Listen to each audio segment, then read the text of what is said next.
How you guys doing? It's Friday night and this is Hybridsteel. Welcome to Shipgraveyard 2. This game comes out in a couple of days, and as you can tell, my voice has come back sort of. I mean, it's still a little bit ropey here and there, but it's actually not as bad as it was a couple of days ago. So sort of glad it's there. It's still alive. It's all good. So how you guys doing? I know it's the weekend. The weekend is upon us. Right, now we're going to go continue. I'm going to go and blow up some stuff, and then we're all good. Oh no, and I've got to change my screen. Oh no. Ah, lovely. There we go. So yeah, welcome to Shipgraveyard. So if you didn't watch if you haven't watched my video, at the end of the video, I bought this boat, and it's about the same size as the one that we took for the demo, but this cost me like $75. So I'm going to be taking the whole thing apart today. Good evening, Michael Banduka. How you doing? Peter Paulson, hey, welcome. Anyways, so yeah, I need to get to the top of this. Actually, I should have bought my truck. I sort of need my truck. Stewie, how you doing? This is not acceptable. Welcome. Anyway, so yeah, I'm going to destroy stuff today. Not a problem, Charlie. I know you're busy tonight, mate. Don't worry. You got to deal with your truck. You got to, take some more lessons in not taking corners too tightly, or you're going to fall over again, aren't you? Oh yeah, I saw the video. So you're scrapping those ships again? Yes. If you watched the first one, it was more like taking apart a portal cabin, but yeah, we need to empty all the decks out of this first. And then I want to try. What I want to do is I want to take out all of this without really bothering to do all the rest of the other stuff. So yeah, it's all good. So I'm gonna pick up all the stuff first, which is needed first because, well, it's needed. And then we need to go on a big tangent of hammering out all of the sides and all of the stuff again. And yeah, it's always fun and games. It is the one downside to this game, and I will say, is literally just comes down to how long it takes to do stuff. Destroying boats is fine. Taking it apart, causing destruction. It's all fun, and I actually really enjoy it. But the amount of editing that involves taking a boat apart, and quite literally is the editing that actually kills you playing this game, because playing it is fine. Playing it is completely fine, but then doing everything else is much harder.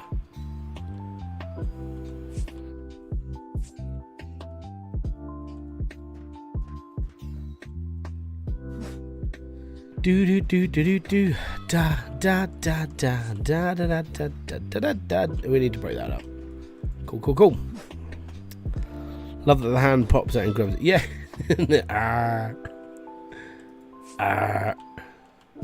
So I think actually I might take this first.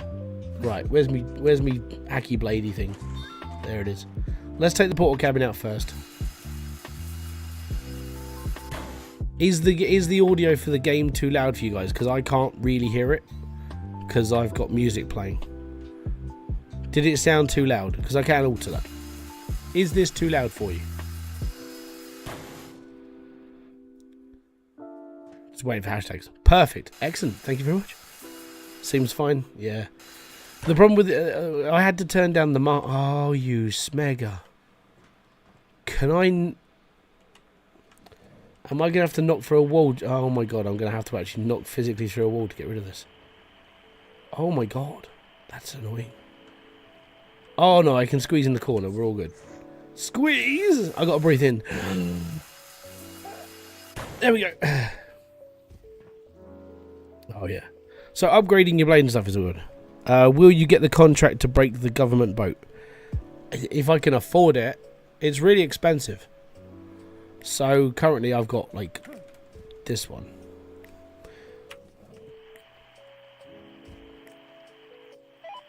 What kind of... Hold on, why can I not attack? Oh my god, that wall. Really? Are they saying I can't take this one apart because the wall is in the way? That's flipping stupid.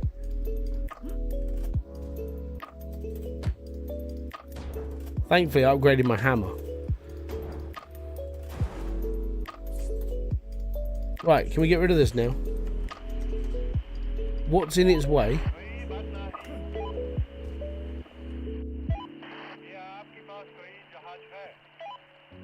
Are you having a giraffe? They're saying that that wall is in the way. That wall there. No! Oh, I jumped too far.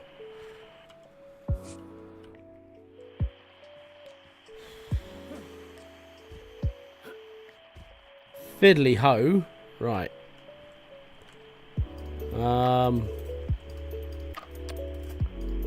need to get upstairs again. Super speed. Right.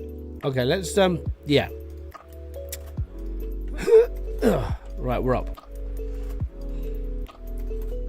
So I need to fall. Not here. Right, I need to take out this wall apparently.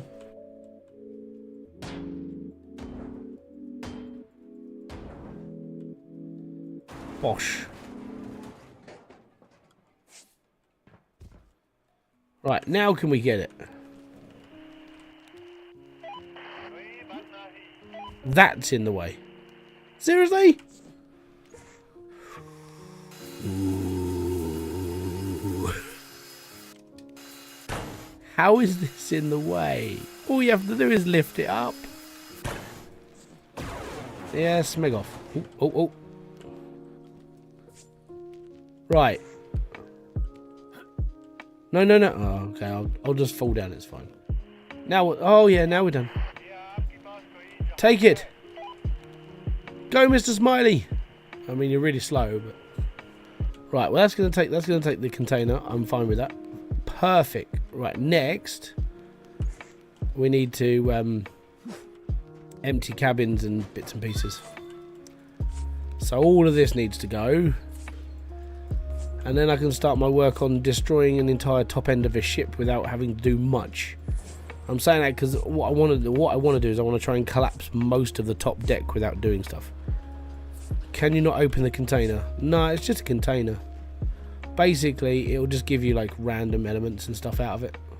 It's not an explorable object, for what I know of. I mean, unless I screwed up just a second ago and then all of a sudden it's all going to be recycled.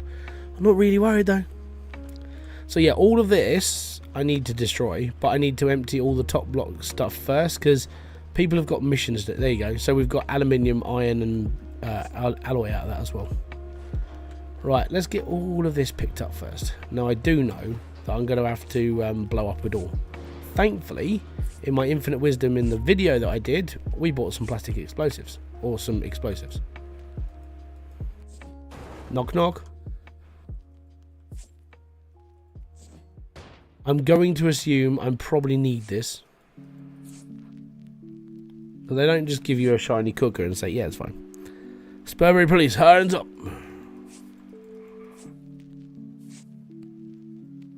Oh no, I'm too heavy. I mean, that's a story for another day. Crud. Oh, I didn't make it. Right, we'll pick up the trolley. We'll pick up the gas canister. It's fine. And the light.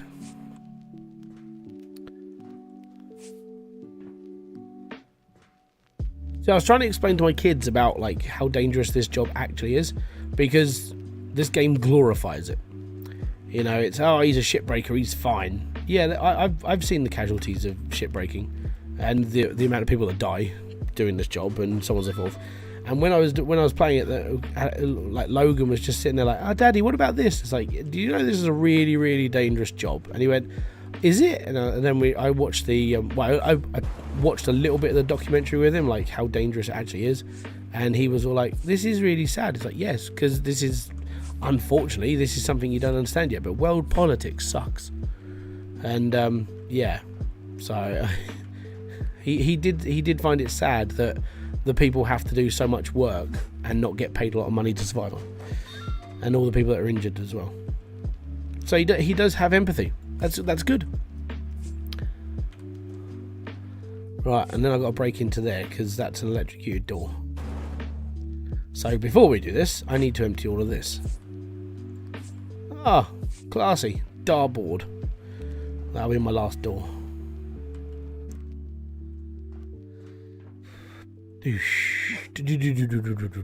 Bonk. Right.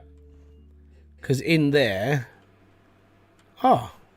Can I not get in that door? I can get in this door. That's fine. But then that door next to me is like electrocuted because the junction box is attached to the metal. So we need to destroy that as well. So anyway, so if you are enjoying the videos, the live streams and everything else that I'm doing over here, hit the like, subscribe and notification button below. I mean, if you are subscribed, thank you very much for the support. It means a lot. Hitting the like button, real good way of actually supporting the channel. And if you want to go that one step further, there are alternate ways of supporting. But that's up to you.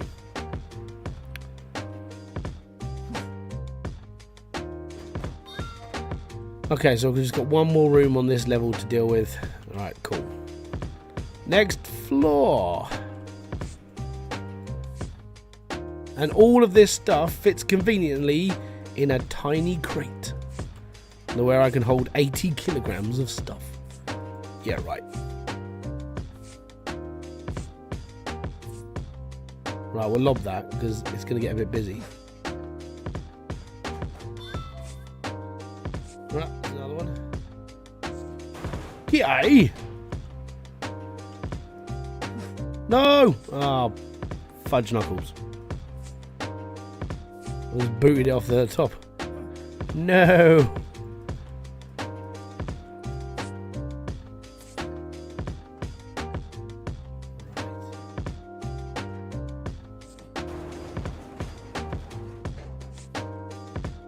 Ah, filing cabinets galore. We can start our own eBay page.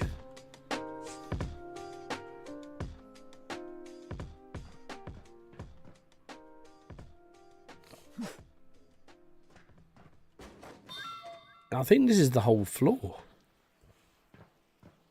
Oh, okay. Just the bit out the front. The commander's deck. Yes. Look, there's a captain's chair. And now it's a barbershop chair. We ain't gonna make that shot.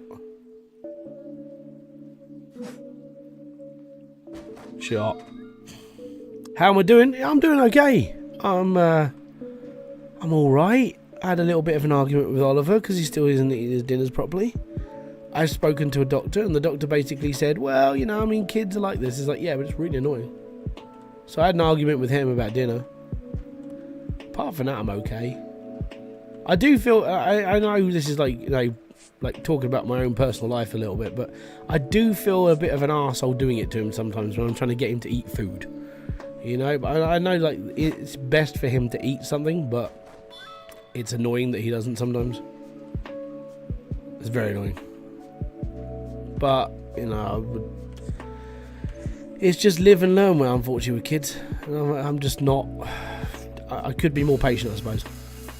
So yeah, playing this sort of game and destroying stuff, yeah, I'm a little bit more sort of like chilled out for, and it sort of calms me down a bit.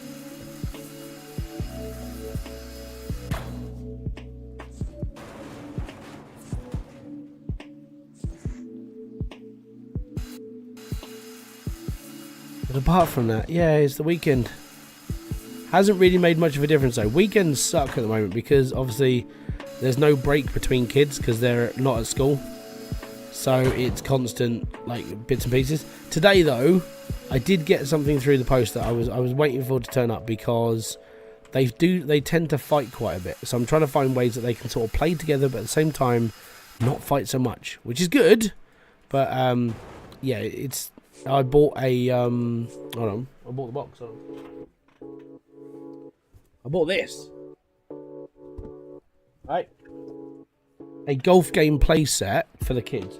And since I gave that to them, they were playing happily. There was no arguments. They actually took it in turns. It was fun. And genuinely not a horrible experience. So I'm hoping that that will be a key for them to actually start getting on together better. Where's the ship anchor? It weighs a bit. I think it's in the bottom of the deck. So there is the base, the deck at the end, at the well, the bottom deck. That's I think that's where it is.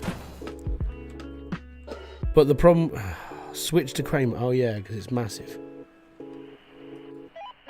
Smiley! How you doing, buddy? Take this away. I really should. I wonder if I can just... Oh, no, I'm going to have to destroy that properly, aren't I? Or am I? I wonder if I could just destroy this from there and then just break it all down. Let's just try, shall we? Let's hope, because I don't want to take each part away. Oh, I have to take each part away. That sucks.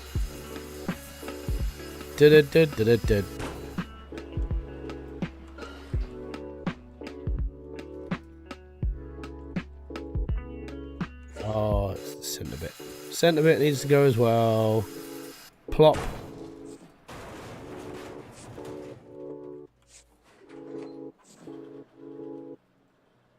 Ooh, bonk. Not bad at all. Right.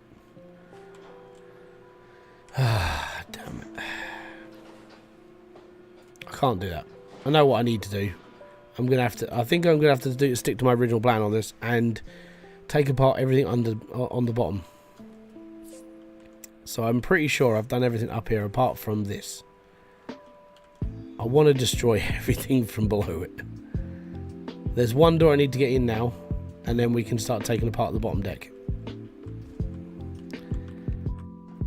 You're using all the dangerous tools without gloves? Yep. Have you ever seen these guys do this job?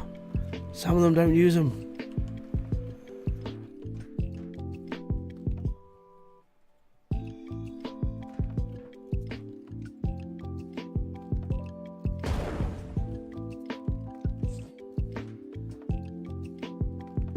That's nice. It was an explosion, but it wasn't. Oh, we need to get up this. I need this. Oh, yeah.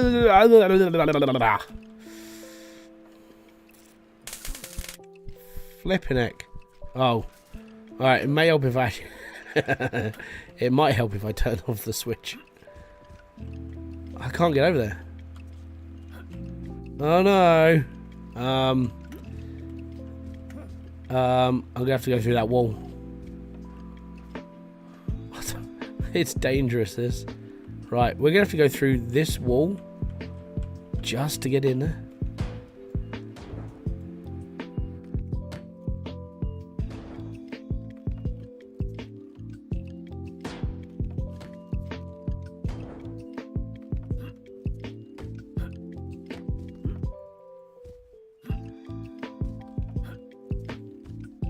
Can't do it. I just can't do it. There's got to be a way for it. Try from the window. Yeah, well, the window's at a raised bit of ground. So...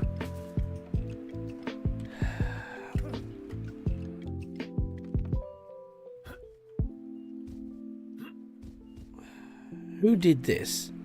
Whose wonderful, stupid idea was it to make this... I'm going to have to go through the roof.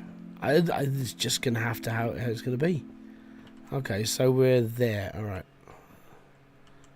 Keep an eye out. Oh, hello. Wrong way. Right, this way. So it's under me here. Yeah, because... I don't know.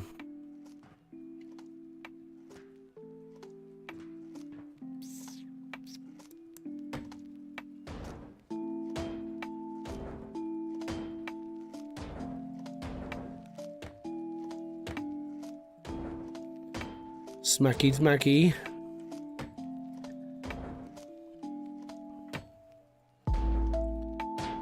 I'm so happy that I upgraded my thing. Yeah, there it is.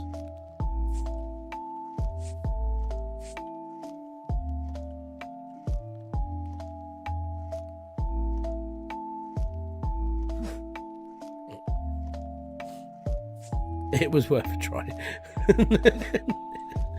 Right, I'm wondering if I can hack this bit of floor out, we'll be okay. And then we can go from everywhere else.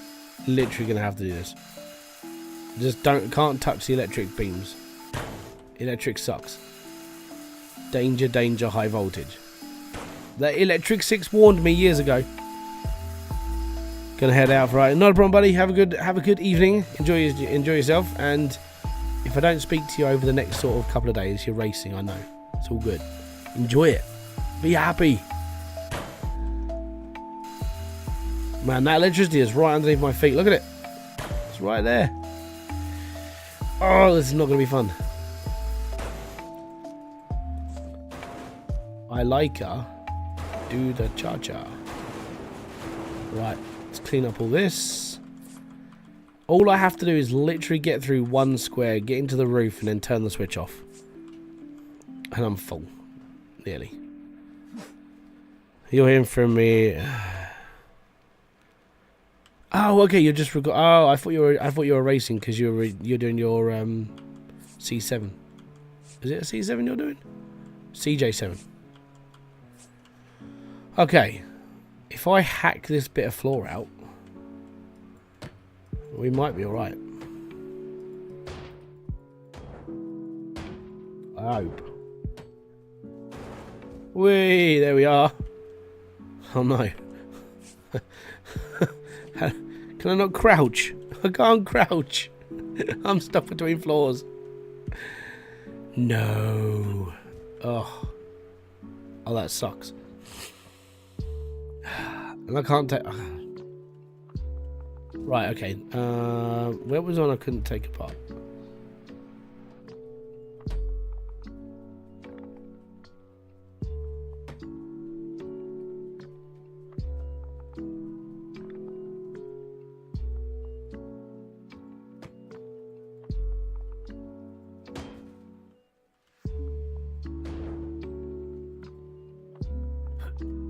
Oh, so annoying.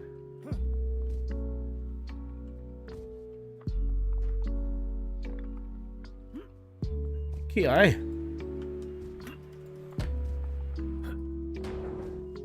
Gotcha.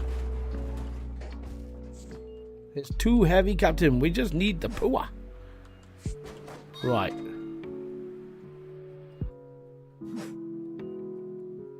What? That was eventful.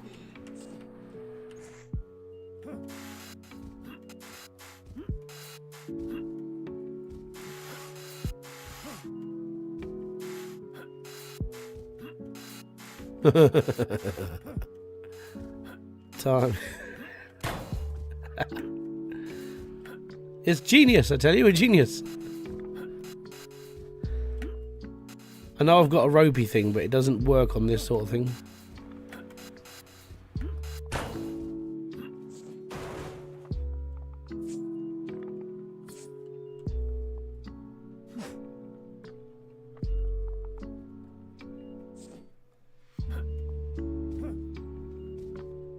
You gotta be joking.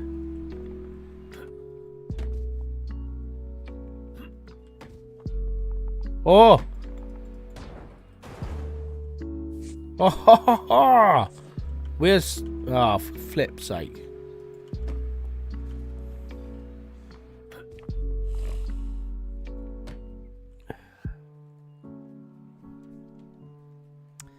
Certain times in life, I sit there and just hate things. This would... I'm going to have to do it with explosives, aren't I? I don't think I've got any more, so I'm going to have to go and get some more.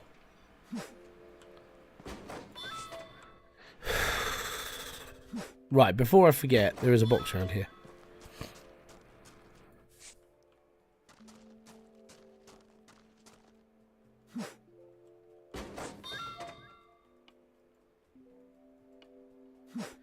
Despia, how you doing, bud?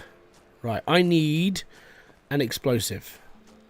Now, I don't want to blow up anything I need to explode, but I'm hoping if I stick it onto the right wall, we should be fine. Maybe. They're expensive, though. Like, one explosive is like... It's 15 bucks. 15 bucks for an explosive? For things that go boom in the night? Which is probably a little bit cheaper compared to, like, where you would buy it from, like, on the market. Maybe. Oh yeah, by the way, we have got to get the engine out of here tonight. Like, the idea is to basically just empty this whole thing. Try and do this a little bit quicker than normal, hopefully. Maybe. Jump, jump, jump. Jumping Jack Flash. It is on this floor, isn't it? Right. We're going to do something a little bit silly.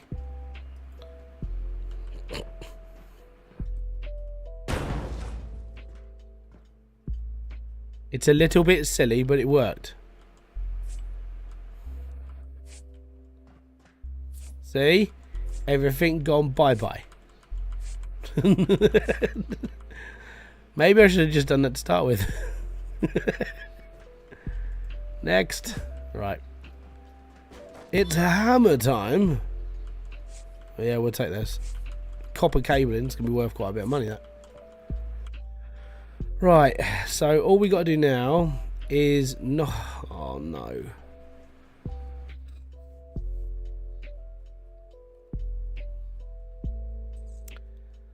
Bums. I've literally, in order to get this out of here, it's not even funny, I have to get rid of this.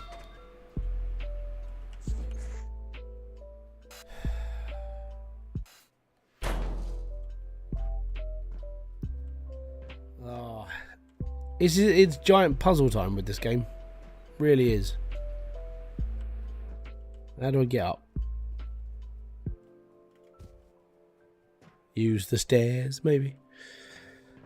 Right.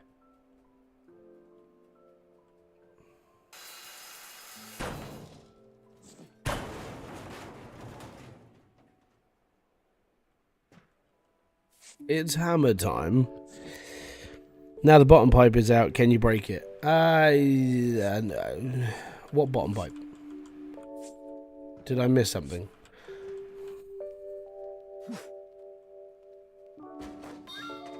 Basically, in order to get the cargo out of that hole there, I have to cut all of this out. Oh, I just did it. That's okay then. Right.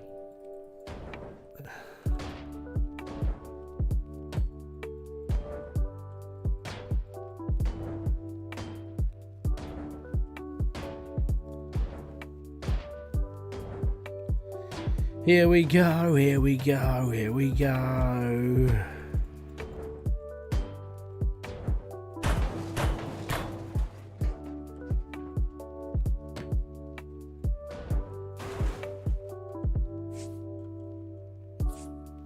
This is how much I have to cut out just to get to the thingy.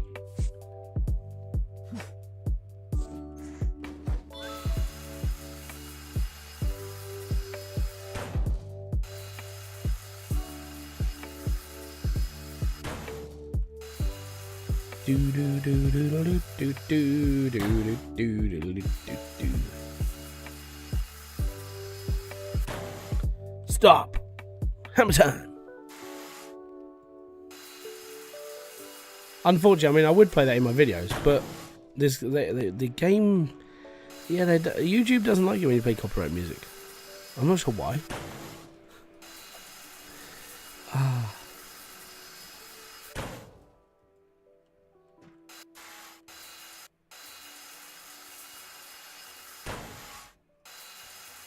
Yes. But yeah, the idea is to sort of work my way up to get the big boat. I do want to get it because like it will take me ages, and I'm not sure how many episodes I can put into it before I get like so bored out of my skull before I don't want to play this game anymore. This unfortunately it sort of happened in the first one. I was, you know, I stripped down the little boat and everything else, and all of a sudden I'm trying to strip down this like massive oil tanker, and I'm like, I don't want to do this anymore. I'm bored. I'm just like the difference between this version and the old game was that you never had to strip the whole boat down. You only had to strip down like main components and make a bit of cash here and there. But they went full hog on this. They went from like, hey, we're doing all right with this, and now it's like proper extreme. Like, take apart the whole boat. And the worst part is I'm one of those people who sort of asked for it, because I was like, hey, wouldn't it be cool if we could take apart the whole boat? And now I'm taking apart the whole boat, and I'm like, I really regret my choices.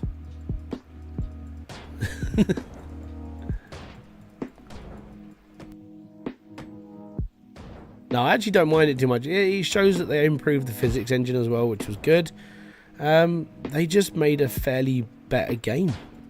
You know, it's just a bit more detailed. And yes, if this was like properly real life, they would be using the cutters more than using a hammer, because that's just how this job is done in real life.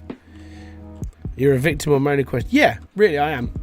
But like I said, I mean, it's a little bit annoying. You have to do so much, but at the same time, it adds to the authenticity of how everything is. You know, and I mean, as I said, I've watched the documentaries on these people, and I sort of feel sorry for them all, having to like work for complete, well, for lack of a better word, wankers. Where did my box go? Oh, there it is. You know, these people spend like $1 million buying in a boat, and they'll pay their employees like pennies. And then you're just sitting there just going, you need to pay your people better. But they don't. I feel sorry for them. Really do. And then living in that sort of condition as well, because most of these people live in like just wood shanty houses. It's not cool. It's not even a house, it's a shed.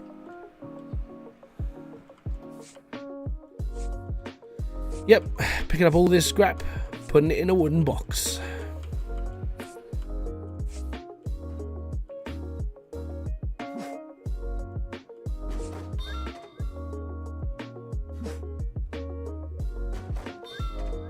Right, now, I don't know if that's going to be good enough. Oh, it's just that bit. Fantastic. Ding dong. There we go. So now, yeah, let's get it out of there. My boy Craney's on the move. It's all good. But yeah, now I don't think I've got really much else to do, like upper floor. I think it's all just down here. So everything on this floor needs to be hammered out, and then I can just start taking apart the top of the boat, because once you've got rid of all of the things it's asking you to pick up, which is handy, you end up just sort of smashing everything down anyway. So that's what I'm going to do. I'm just going to break everything. Damn it. Michael VX, thank you very much for being a roadie for 18 months. Mate, that's most appreciated. Thank you very much for the support. Oh, there was acid on there as well. Cool. Don't smoke it all at once.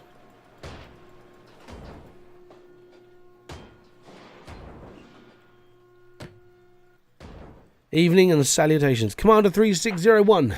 Welcome, sir. Thank you very much for joining us, and debriefing starts in 10 minutes. When I say debriefing, basically, I'm hammering stuff. It is technically hammer time for the whole time.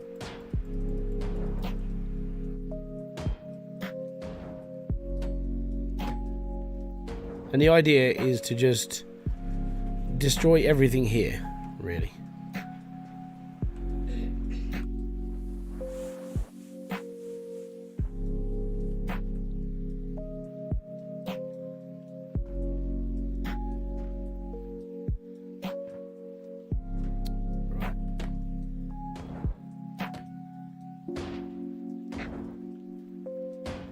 The full version is not out yet. No, it's coming out very, very soon. This is the full version. They gave me a code for this. Oh, I'm going to have to cut you.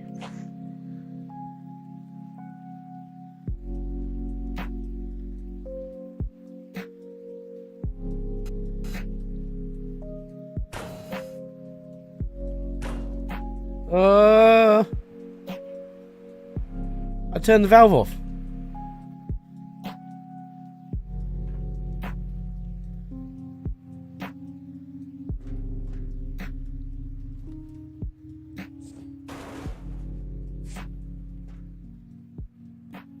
Oh, that's scary, that is.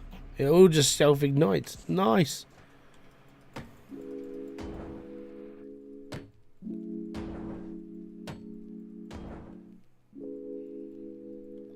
I'm going to have to get that from the other side, which means I'm going to have to break through this wall. Looks like they're building. Yeah, if I didn't turn off that valve, yeah. You know what happened to me in Shipgraveyard 1, where I decided, like, cutting a gas main without turning off the gas was a really good idea. Yeah, it would have been bye-bye Hybridsteel again. That's what happened last time. Last time it went boom. And Hybridsteel became hybrid mess.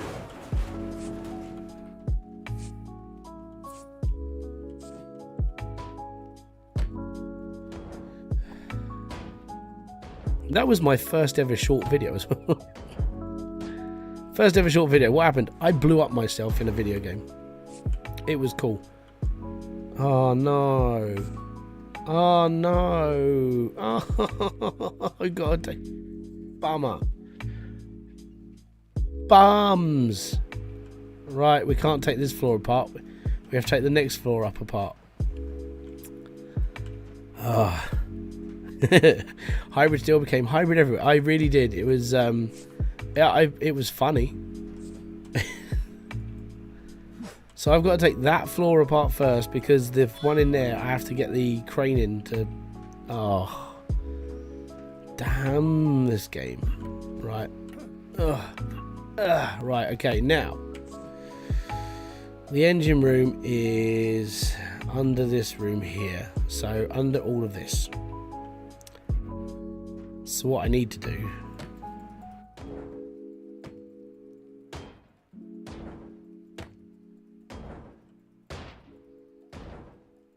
is take apart everything on this floor. You saw that episode. Yeah, it was amazing. I'm hoping I don't make that mistake again. It was painful to watch. I think the end reaction was me just sitting there going, huh? Right, so we need to take out this whole room, or these whole rooms first.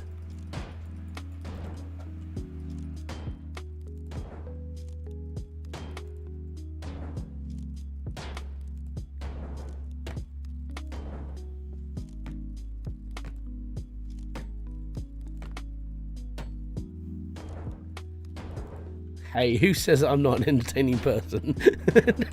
What happened to you? Yeah. I mean, me standing at the pearly gates of heaven. St. Peter stands there and goes, "You're a bit stupid, weren't you? Tell me about it." Didn't even get that many views on YouTube. No, just did it for laughs.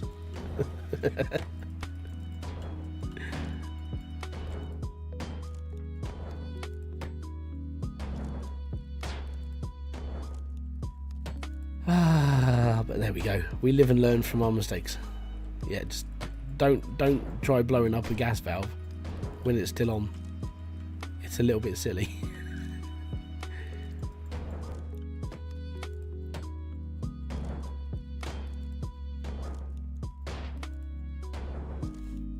Right, that's all this side done.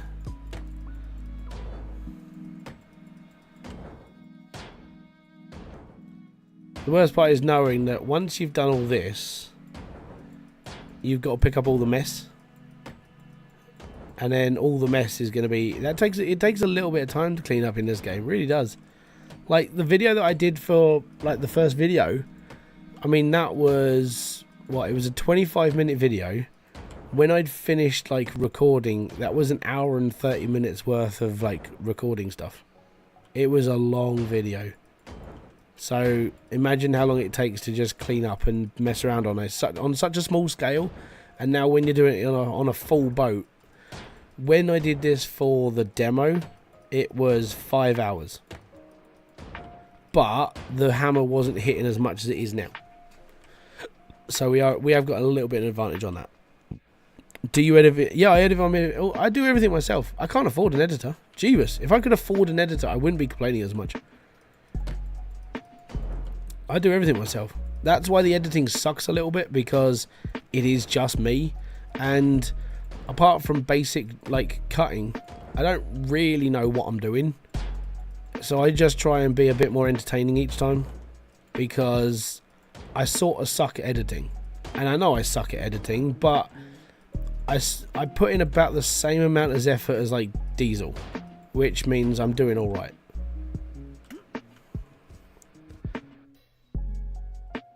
You are learning by doing. I wouldn't say I'm learning so much. I'm more just doing.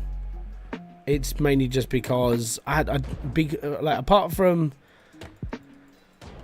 I would say the reason why I don't edit properly is just because in my head I don't need to. It's gaming, and I don't do the same sort of content as, like, I mean, if you look at like Hybridsteel plays, like, I sort of idolize him in a way because of the way that he can just keep making people watch by just being absolutely abusive to himself in a game. You know, it's very, very well done what he does. But he doesn't edit his videos, but it's the commentary that makes me sit there and watch for longer, because he's just a funny guy who knows how to, like, make everything about the situation he's in. And that's why I'm sort of, like, when it comes to my videos, I try to do that as well, but it's not the easiest things for me, because if I'm going to be brutally honest, I'm not the most sort of entertaining person. I'm more of a boring, like, explain it all, which is why I did quite a lot of guides, because I'm easy to do that sort of thing. Yeah, the Alex boards are amazing. I love them myself. They're fantastic. But yeah, it's just trying to make it more entertaining for people. Like, I don't know everything about editing. I've got to try and work on my personality, you know, and like making comments and sarcasm and everything else is sort of my own thing.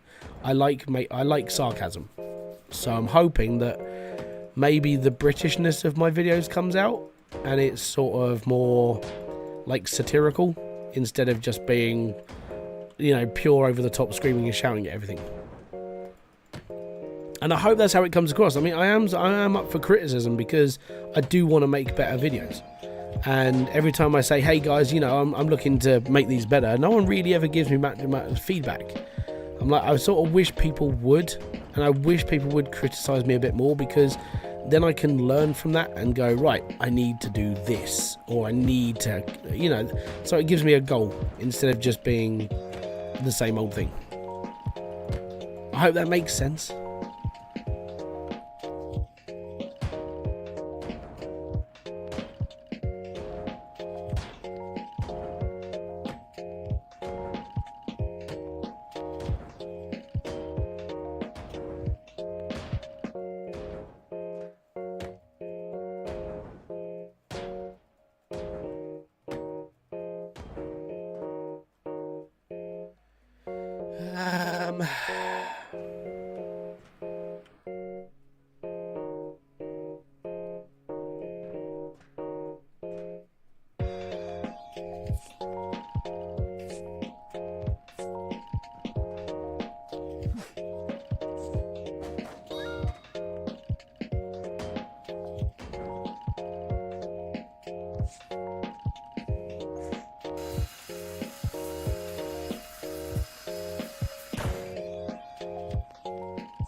Wasn't supposed to do that just yet.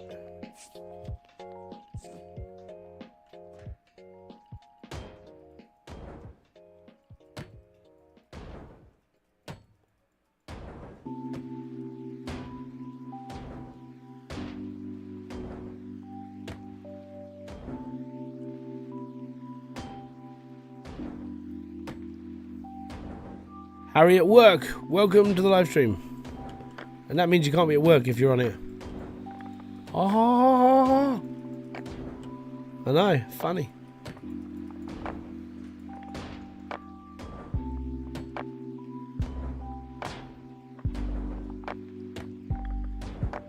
You need a niche, mate. Something you're comfortable doing all the time. Yeah, well, I was like that with Hydroneer. And then I played Hydroneer for 2 years. And I was like, I need something else now. So playing games for me is more just like having fun. You know, I don't really take myself a lot more seriously, but I get it. I need to play. I need to do what, like, I mean, look at like Kibitz. You know, that man is so ingrained in like Satisfactory at this point. It's really hard for him to move out of it. That was something I was afraid of as well. Like, getting niched in and being stuck on one thing sucks. And I know it does because I've done it. You know, I mean, I did, Car Mechanic Simulator was my first major thing. And 2018, it was like, yeah, I'll play this. Then it was like, oh, can you do more Car Mechanic Simulator?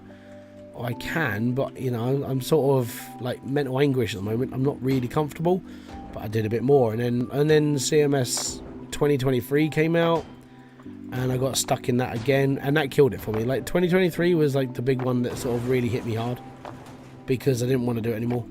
Hydroneer, I kept Hydroneer alive quite well for me because of the breaks between updates and stuff. But it's like, yeah, I'm sort of done. Harry at work is much. I know. I know. Don't worry.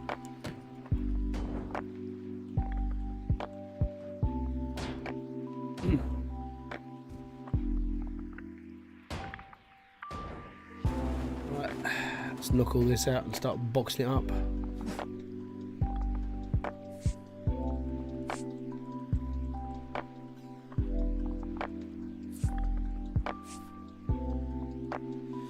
I loved your Hydroneer videos, but mostly because 2 exploded the frack out of it, or the tricks. Yeah, that is the problem with like being niched into a section, is that once you've done it for a long time, you don't want to keep doing it. And that's, like I said, I feel sorry for like Kibitz in a way, because it's really hard for him to do anything else. Because if he does anything else, he doesn't get as many views as if he was doing Satisfactory.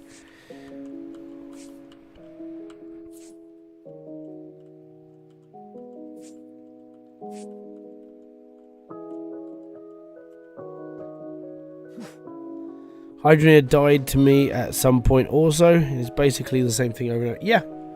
And I mean, the difference is I actually like Hydroneer, which is why I don't really want to play it so much right now, because word on the grapevine is there's a massive update coming, and they've been working on this since May, so it's been a good couple of months.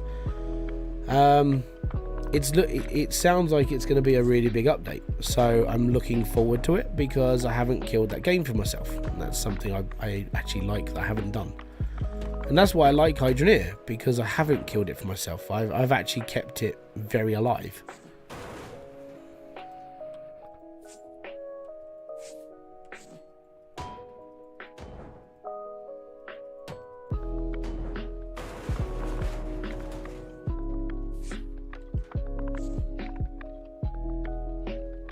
Your niche to me is live streaming while chatting on random bullshit. Yeah, but partially, yeah. My problem with live streaming though, and I actually, one thing I have said is when my kids are in full-time education, it's getting closer, which is good, I do want to live stream a bit more. The problem with those live streams, they will be during the day for like UK time. So if you're in the UK, like my live streams might be at like, I don't know, 6 o'clock, well not 6 o'clock, let's say 10 o'clock in the morning to like 2 in the afternoon when I have to go and get my kids. So I would do like a 4-hour live stream, and then when I'm done with the 4-hour live stream, literally I'd be in the evening recording a video up and then getting that done for the following evening. So I'd be working like full on like 12-13 hours just to do one thing, and that's something that I don't mind doing because it's all right. Niche, like the live streaming, the reason why I like live streaming is because I get to talk to you guys whilst doing something I enjoy. I enjoy playing computer games, and if you guys are here for the chat, then that's all good. It just makes the experience more for everybody, you know? It makes it better for me because I'm talking to people. It makes it better for you that you actually get to talk to me, unlike other YouTubers or streamers who just sit there and go, well, today I'm going to be doing this, and then don't talk to you. And I'm not a big fan of that sort of thing. If you're going to live stream, you have to take the time to like talk to the people who support you, and that's why I do it, because I'm sort of trying to give back a little bit of my time into like talking to you. You know, I mean, my time is normally like during the day. Right now, my time is spent dealing with my children and carrying on with life. That's all I really do. And at one point, I would love to say this is my full-time job.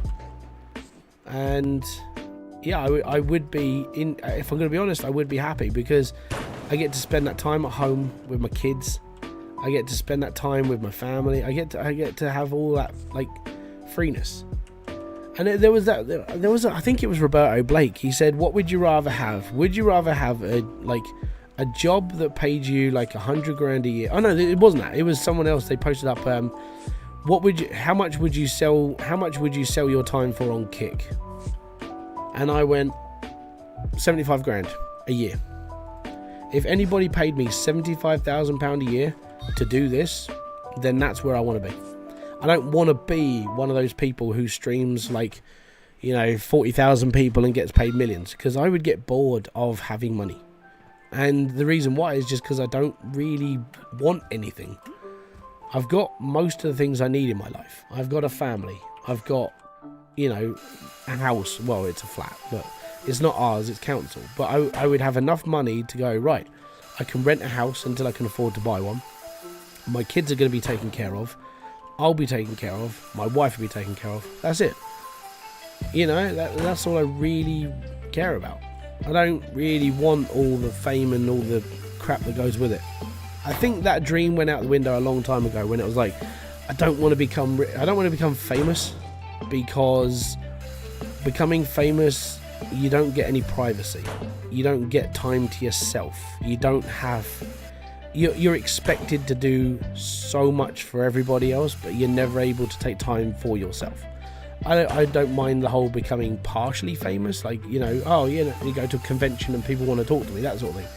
But I don't want to go down the street famous and be like mobbed, because I think that would fuck me up. I'm an older guy now. It would just look dodgy as well. Fleets of kids around someone like me. Yeah, that's going to look like I'm on a paedophile ring.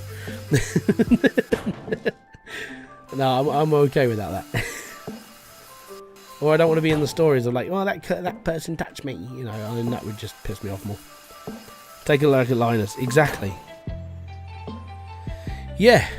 And I mean, his hobby, he was doing it for his job anyway. When he was his original, what was the original company? EGX? No, it wasn't EGX, was it? It was NEC. And that he started doing YouTube with his passion of what he was doing. My passion is gaming. It always has been gaming.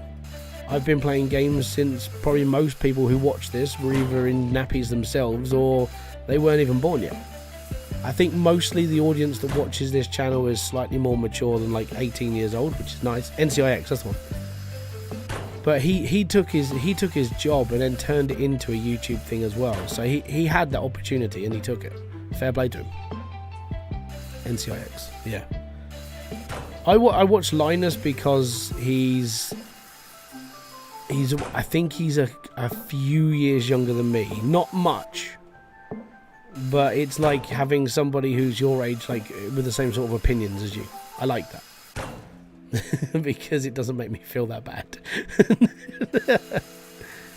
But I would say that a lot of people who watch it, if you're under the age of 30, I was playing games when you were still a thing, or not quite a thing, So yeah, it's definitely one of those things. I mean, if it helps to try and age me, I'm the same age as Diesel. I think he's only like a few months older than me. I relate to Diesel quite a lot.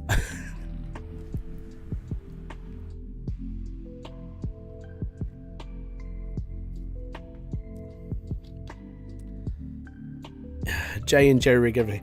I watched Jay. I haven't actually watched Jerry Rig.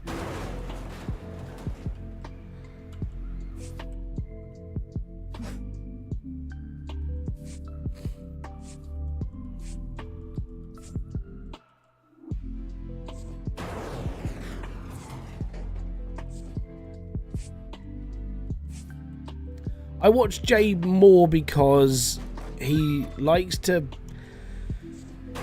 It's not so much that he likes to cause drama. I like the fact that he speaks his mind. And he's not afraid to. And he knows he's going to get flack for some of his opinions. But I'd rather have somebody like him tell the truth about things instead of being a yes man to major corporations like other YouTubers. And that's one thing that gets to me as well. This is why I've only ever had one proper paid gig when it comes to like opinions on gaming, because most of the time I get emails from companies, because I've had a few, and they've basically said, hey, can you do a review of our game, or can you play our game? I'm like, yep, sure, but I will not hold back. I will reply to most of these people, but I normally say the same thing. I will not hold back. If your game sucks, I will mention it.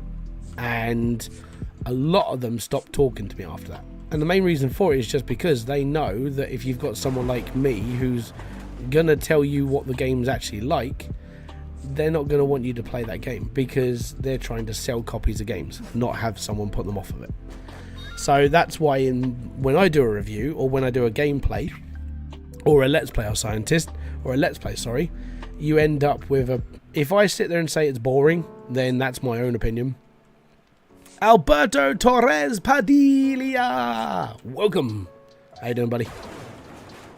But yeah, so that's why I don't get a lot of like games from companies.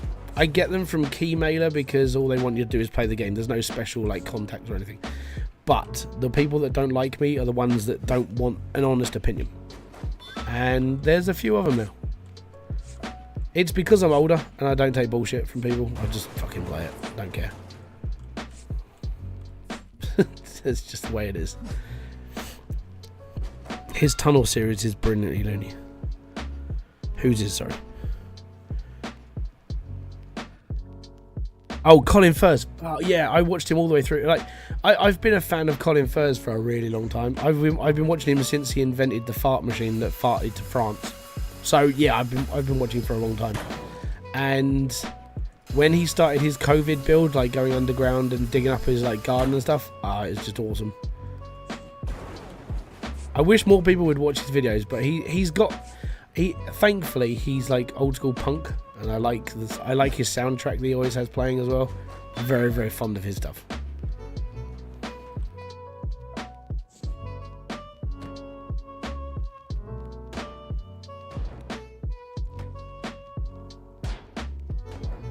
One of my people I follow on here put a negative post on about a game and got banned from Steam and YouTube for a while.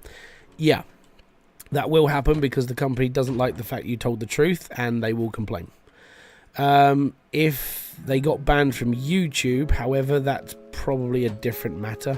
You won't get banned from YouTube for making a review video, unless you are like racist and all the other stuff that they really don't like. It's really hard to get banned on YouTube for just having an opinion, unless your opinion is, like I said, it goes against the grain of just being a really horrible person. If you're a really horrible person and you're on YouTube and you get banned, you've probably got there's probably a reason why you're about to get banned.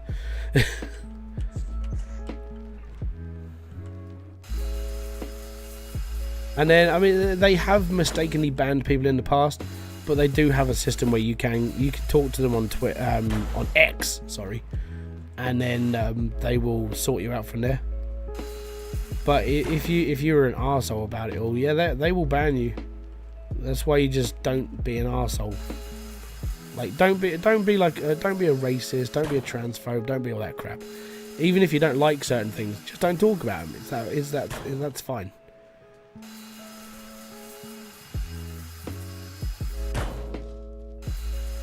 I love Joey Rig everything. I out phones on the extreme tests and post videos about the solar panels converting a Hummer to electric power. That's cool.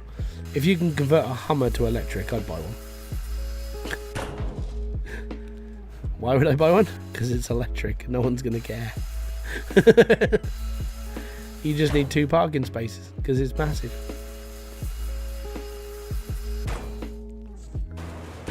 You wouldn't get banned for unless what could have happened if he got banned was the company copyright striked his channel, which would make sense if they did that because they're arseholes. That's just how it's going to be.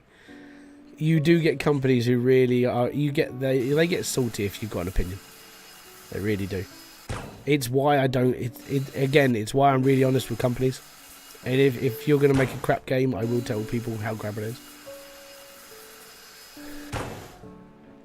I've buried my head whilst live streaming first impression videos. They have even like Hooker Cafe Simulator. I got given that game by the developer, and the game was crap. I mean, it's not great right now. It needs work. I will return back to it when eventually it gets better, but right now it's not worth my time or effort. But I've been very honest about that game, and I'm hoping the developer sorts it out, because Cheesecake Dev was, I mean, he did or she, I don't know if it's a he or a she, he did Internet Cafe Sim 2 and Internet Cafe Sim. I really enjoyed those games. They were a bit ropey, but I really like, you know, indie ropey games. But if you're gonna make a crap game and it's not gonna be playable when it first starts playing, it's, yeah, like a Ferrari minivan. I don't know, the Ferrari minivan sounds great. Sounds amazing. What are you driving? I don't know, whatever.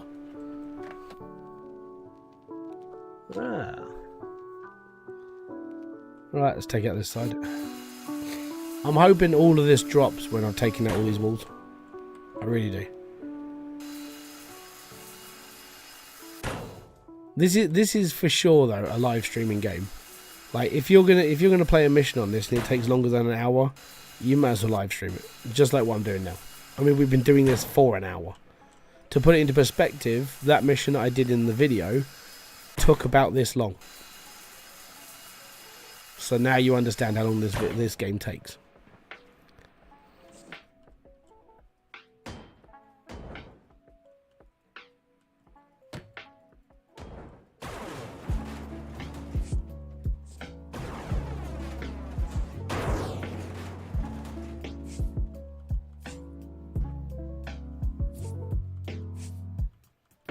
We're crazy high right now. RCE played this game once. He played the beta, yes. The demo, sorry. He played the prologue. Russell Rizzo, welcome.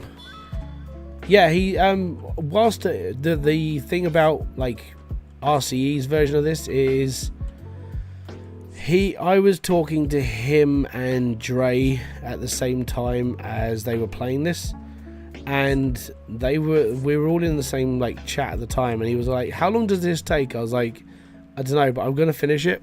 And then when I got back to him like 5 hours later, I was like, dude, it's 5 hours. And he went, nah, it's all right. I think some of the bigger YouTubers just gave up at that point, because this game takes way too long to do stuff. Like, if they're going to do it fast, then they you know, you can speedrun a boat, I suppose. But it's a lot of work. This man has deep pockets to store all the metal. No, he's putting it all in this vat. The box is infinite. It's a different universe inside that box. It's like Men in Black with the little marble, and inside the marble is a galaxy. That's exactly what this is like. Or it's like the box from Futurama, where there's a universe inside the box. You didn't think of that, did you? Quick question: when will this become available? On the 16th of August. 16th of August is official launch date. Get ready for a long, long journey. To put it into perspective, I expect this to take me 3 hours. So, yeah, just this boat. It's only taking me an hour.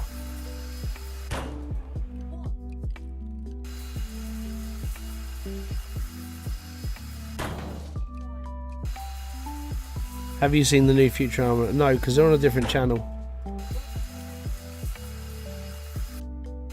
The problem with Futurama is that when it got taken off of like mainstream TV and got put onto whatever it was, it's on Hulu now, isn't it? Or something like that. I don't watch things like that. The most I watch of television is literally if it's on Amazon Prime, I'll watch it, or if it's on Netflix, I'll watch it. I don't really have terrestrial TV anymore. There's no point. You know, you'll pay for Sky, you get 1,000 channels, and 990 of them you don't watch. So there's no bloody point. And then I watch a lot of YouTube. I would say that most of the people who sit there and go, well, I'm going to watch this show and this show, I'll watch a YouTube series, or I'll just binge YouTube. YouTube is basically my television at this point.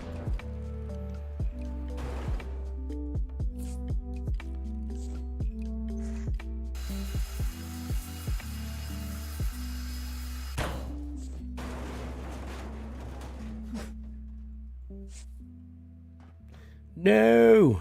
Ugh. Crusty jugglers.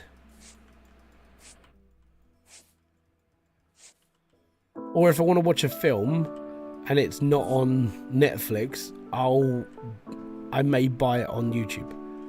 Admittedly, I've only done that once, and I bought Ready Player One because I love that film. I know, like, people have a go at it because it's not as good as the TV show. It's not as good as the books. Blah blah blah. It's like, no, but I like the graphics, and it gives me an idea of what the dystopian future might be like. You know, where we're all stuck in our little caravan, stacked up in the VR world. That sounds like perfect to me. I don't much like going outside. I get home deliveries to my front door most of the time. Mainly just because, like, we don't get out a lot, but I will still go shopping. That's a great movie I should do. I'm hoping, crossing my fingers, I will read the book at one point. at one point I will read it. Or I'll go on Audible at one point and listen to it. But according to what other people I've spoken to who have read it, they said it's a little bit different, so it's fine. I don't mind a little bit of difference, but I know that Parsifal is genuinely a little bit more of a fat wanker than, like, most of us. Also, he's a bit more of a desperate kid instead of, like, the all-out go get 'em Parsifal in the film. And I know he spends a lot of time on his own for quite some time in the book. But apart from that, yeah, I haven't read. I'd like to get around to reading it at some point. Reading for me is one of those things that I don't do a lot of anymore. Can I still read at like a year 7 grade? Yeah.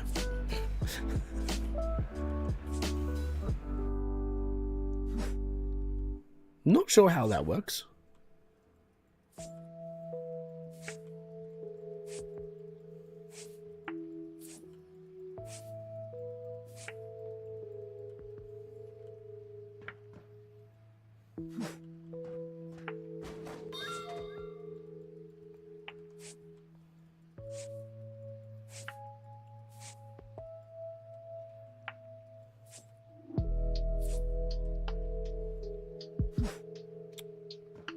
Wrong thing.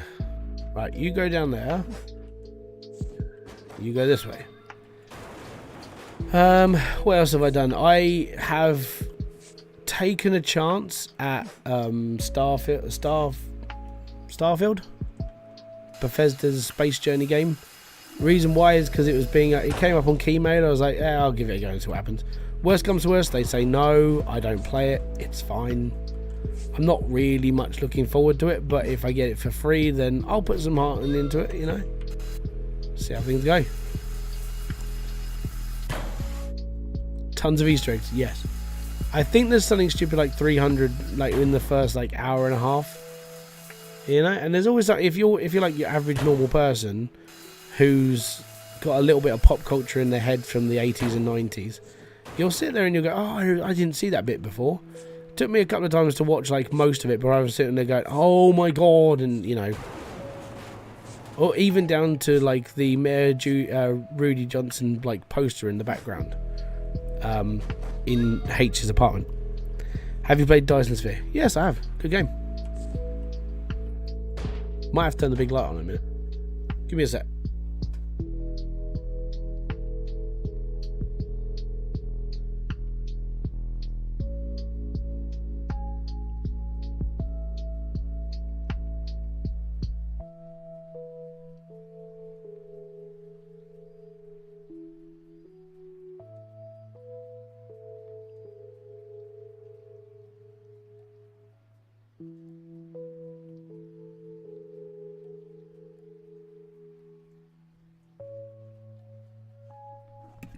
Oh, I'm getting a tap on my microphone. Stay. Just stay. I didn't disconnect my mic, did I? Have I disconnected my mic? No, I haven't. That's okay.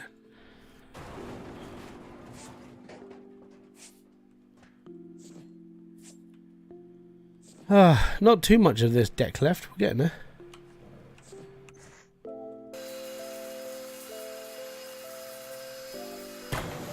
Yeah, it's the light. It's because it's 7:45 and it's getting dark. I know, obvious, isn't it? Yes, it's getting dark. Maybe you should turn the light on. Nah, I'll be alright. I'm a creature of the night.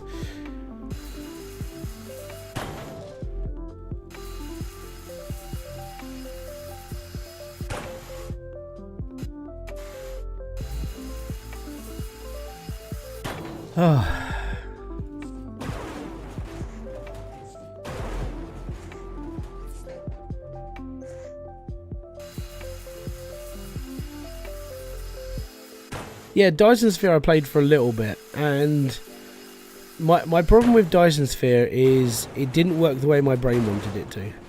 You know, I wanted things to happen like I wanted it all like lined up and perfect, and then every time I had like a different process, I was like, oh no, I'm gonna have to redo this and then redo. And that was my problem with like Satisfactory as well, where I was doing lots and lots of stuff, and then I'd have to redo stuff because the game wasn't working the way I wanted it to, because I had to keep moving things around, and I don't like that. I'm very OCD when it comes to like order and stuff, and if it doesn't work the way I want it to work, it doesn't work properly for me. So I don't like that. It's like that's the reason I went deep diving into Hydroneer for so long. I spent quite a long time just like, no, this is wrong.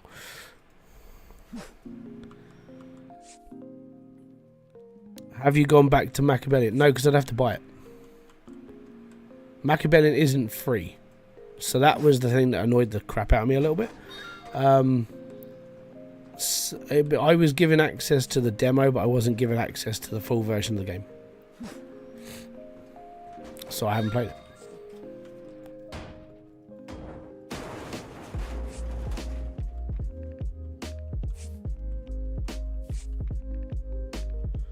Again, downside to being I would say it's the downside to being a smaller creator. Well, I was talking to my mate a while ago, and if you've never been on his channel, go check him out. His name is Slopes Game Room. He does a lot of like deep diving into like the history of certain games and franchises and so on and so forth. And he was saying that when he got to like 20,000 subscribers, that's when his channel got more offers from companies. So my goal when I first started this channel, and by the way, everything's just collapsed on me, my goal was mainly to get to like 20k, because then apparently the world opens up more to me. So that's what I'm sort of waiting for. I'm just sort of trudging by and hoping to get to that 20k at some point. I'm not that far off. I think we're like 18.2, 18.3 now, so it's getting there. But it's been slow because I'm not doing what everyone wants me to do. Like, I know there are a lot of people out there just like, oh, can you make this video? Can you make this? I even got asked, if I could make a guide for Brewpub Simulator. I'm like, there's no point, because making the guide to Brewpub Simulator is just copying the instruction manual that comes with the game. You know, a game like Hydroneer needed a guide because there wasn't one. And that's what I'm more interested in, doing guides and stuff. If the game if it hasn't got any like basic direction, and people do start questioning like, how do you do this? How do you do that? I'm good with that. But when it comes down to something that gives you the instruction manual as part of the game, it's not really worth my time, unless you want to pay me for my time, and then I'll do it, because I'm always looking to make more money. And if you want a guide that's personalised, then I'll do that for you, but it's going to cost you. You know, and I think my time making a guide, depending on how many episodes it would be, it's probably going to be like a couple of £100 to do a guide. Or you could just give me a game for free and I'll do it for you. I'll do it for free.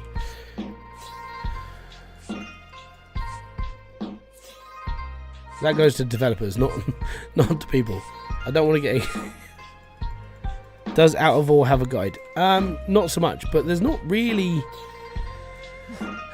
There's no direction in that game. Like, the whole game is like, oh, just go off and dig stuff. Okay, I'll go and dig stuff then. That's the whole game, is dig. I have put one request in for Out of Ore, though. I want a drone so I can go and look out where I want to dig, because you can't fly in the game anymore. You can't get around, so you can't look from a higher place and look for like a new place to dig. That was a little bit annoying, because it was like, that was what I needed. So I'm hoping, I think his name's Christian, the guy actually making the game. I hope he adds one in that we can actually, or we get claims. Like, if you want to move to like this gold-rich piece of land, pay X amount and you can buy it, and it gives you an idea of where it is. That sort of thing. That'd be pretty cool. But I'm not sure what the direction of the game is, because it's just a digging game. I see it as like Minecraft's big brother, where it's more gay, it's more big angry brother that just wants to destroy everything.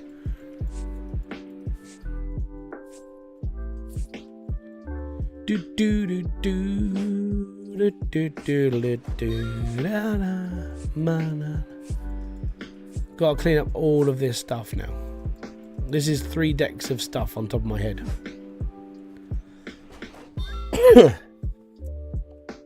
That's all about to change tomorrow. I know. There's going to be an update for Out of Ore. And the worst part is I'm sort of crapping myself, because I hope he doesn't reset the progress, because I've spent like a couple of hours each day digging out that hole at the beginning area. I don't want to do it again. Not again. What, as I said, I hope there's a drone or a map or something I can go, right, I'm going to go there and put up a flare or something. Is it tomorrow that goes up? I thought it was the 14th. Leveling and progression. Okay. Is Fortnite still a big thing? It is.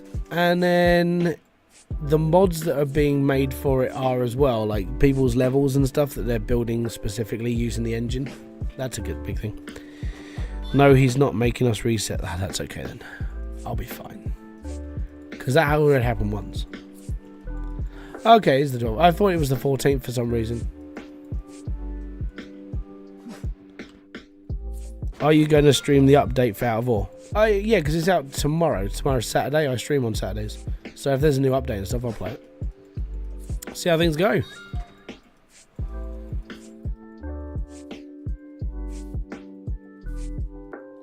Looking forward to it. Like I said, I thought it was on the 14th. I would have streamed it then, but as well, do you know about the flying option in the game? I didn't know about it. That's why I requested. I swear it used to have a flying option where I could like scoot around and have a look for like a new place to dig.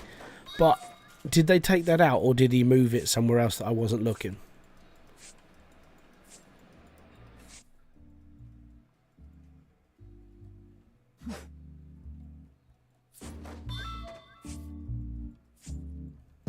I bet it was moved, wasn't it? I'm like, oh. Because there was a person on the discussion server on Steam, and he was like, I've seen Split in 2 start like flying around and stuff, but I can't seem to find the option. I'm like, yeah, nor can I.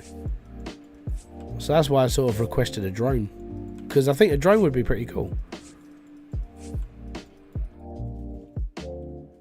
But he's also working on another update for what time am I streaming tomorrow?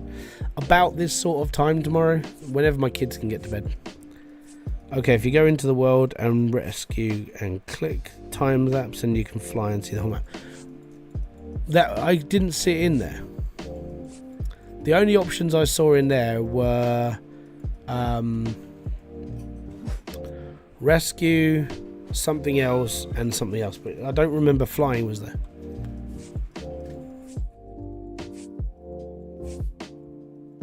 Or is that only in dev branch? Because that would make sense.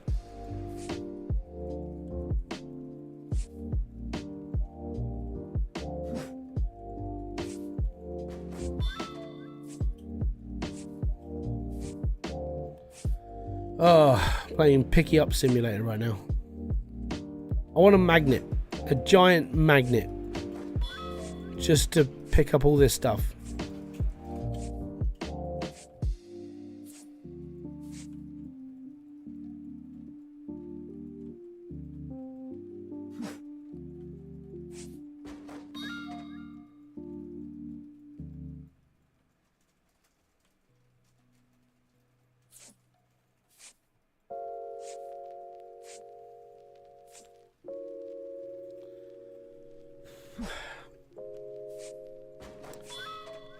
Yeah, out of all's class. I mean, I stopped playing it for a while because of the update. And I was waiting for something a bit more in the game because for where I was at the time, I was like, I don't really want to play this anymore because there's nothing really keeping me playing. But with an update coming out and everything else, it made me go, ooh, I might look into that again. And that's why I just started playing it again. I've got to tidy up all that stuff at some point.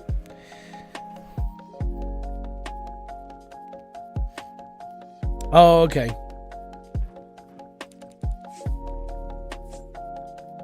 Oh, if it's not dropping tomorrow, then I'll do something else. I'm not gonna. I probably won't wait around. What I might do, I might have the live stream playing in my background, maybe. See how things go. Or I'll probably just wait and then rewatch it later, and then update the game, and then play it on Sunday. And go from there, and maybe make a video about it. Because making a video, I'd probably feel a bit more comfortable making a video about Out of All, because the problem with Out of All when you're live streaming is it's quite boring. Like, lots of people complain that you're not doing enough. The timer says 28 hours from now, so it's going to be midnight UK time. I'm going to be in bed, or I'll be just finishing my stream. So I probably won't be playing it tomorrow.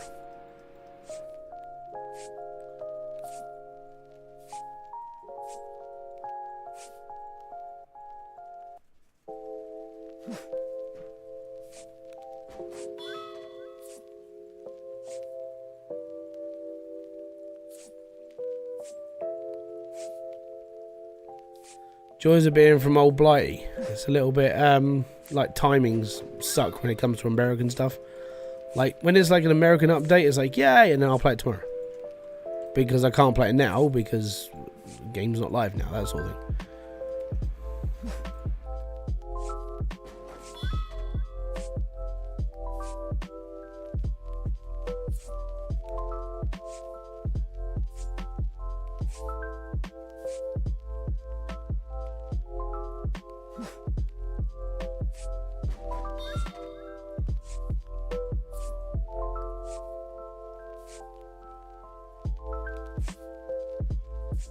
Oh, I was also, as a joke, I was going to set up a brand new channel and call it In the Style of. And I was going to create this channel based on In the Style of XQC. So what I was going to do is I was going to find one of those mobile crappy gambling games and just sit there and play it constantly for like 10 hours. I was also, when it comes to like reaction channel, I was literally just going to turn it on, have my camera here, and then just not be in the video ever. I just thought that would be a fun video, like a channel to make. I think it would win, because it seems to work for him all right.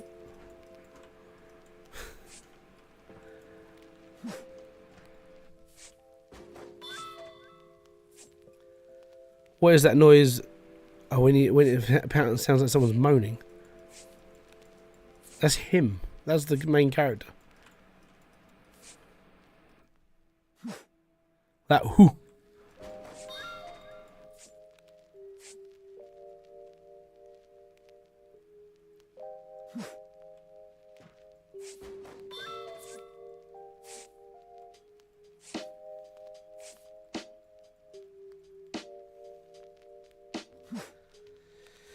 Okay, so you want to click on a queue to...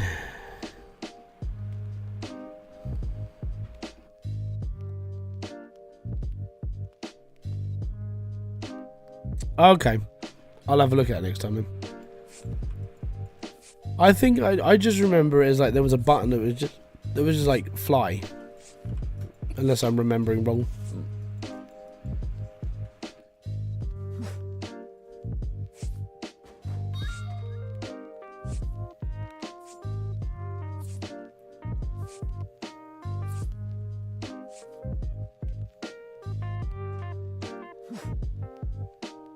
Cheers, buddy. I'll look into it later. I'll look into it a little later. Hopefully, I'll figure it out. I'm impressed.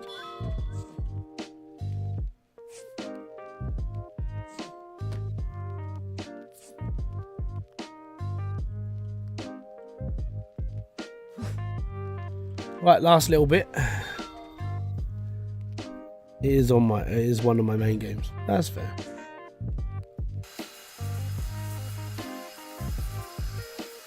Oh yeah, no, you get 80-kilogram box full of stuff. Just lob it as if it's nothing. He's full on strongman. This guy's like my hero.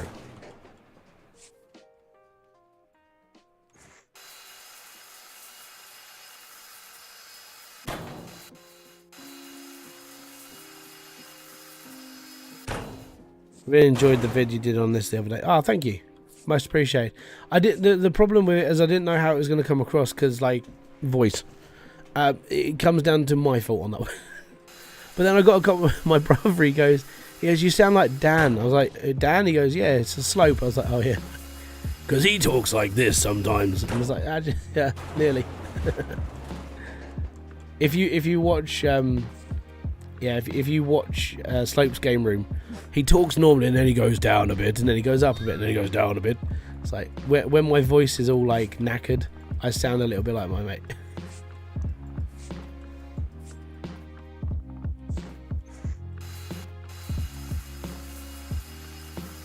I can actually sit there and say I do officially know somebody who's over 100,000 subscribers. Like, it's amazing.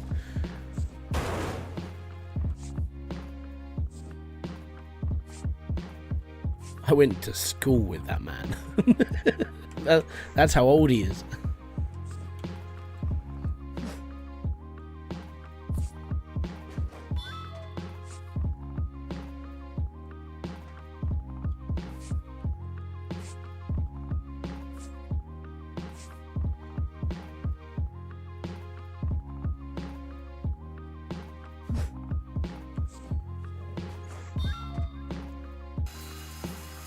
Chainsaw. I want a chainsaw. I want a proper meaty metal grinding chainsaw.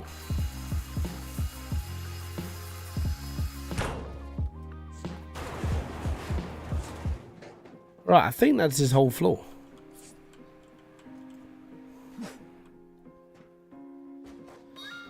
So next is all of this.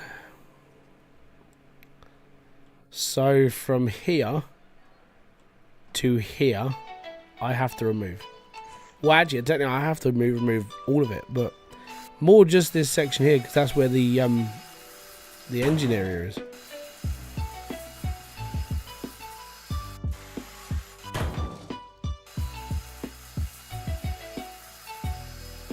Too much cutting, man.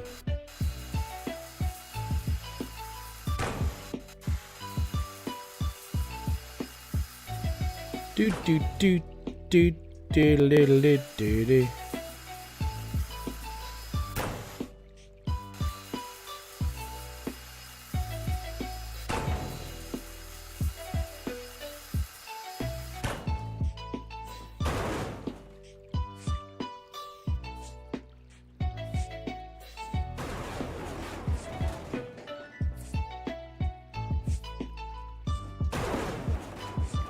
Oh, don't fall, don't fall.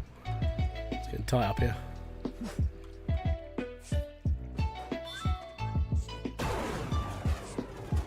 Right, so that should be the first section of the room.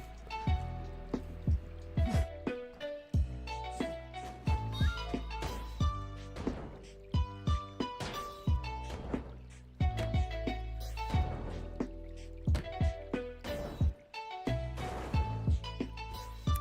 that's where I needed to be.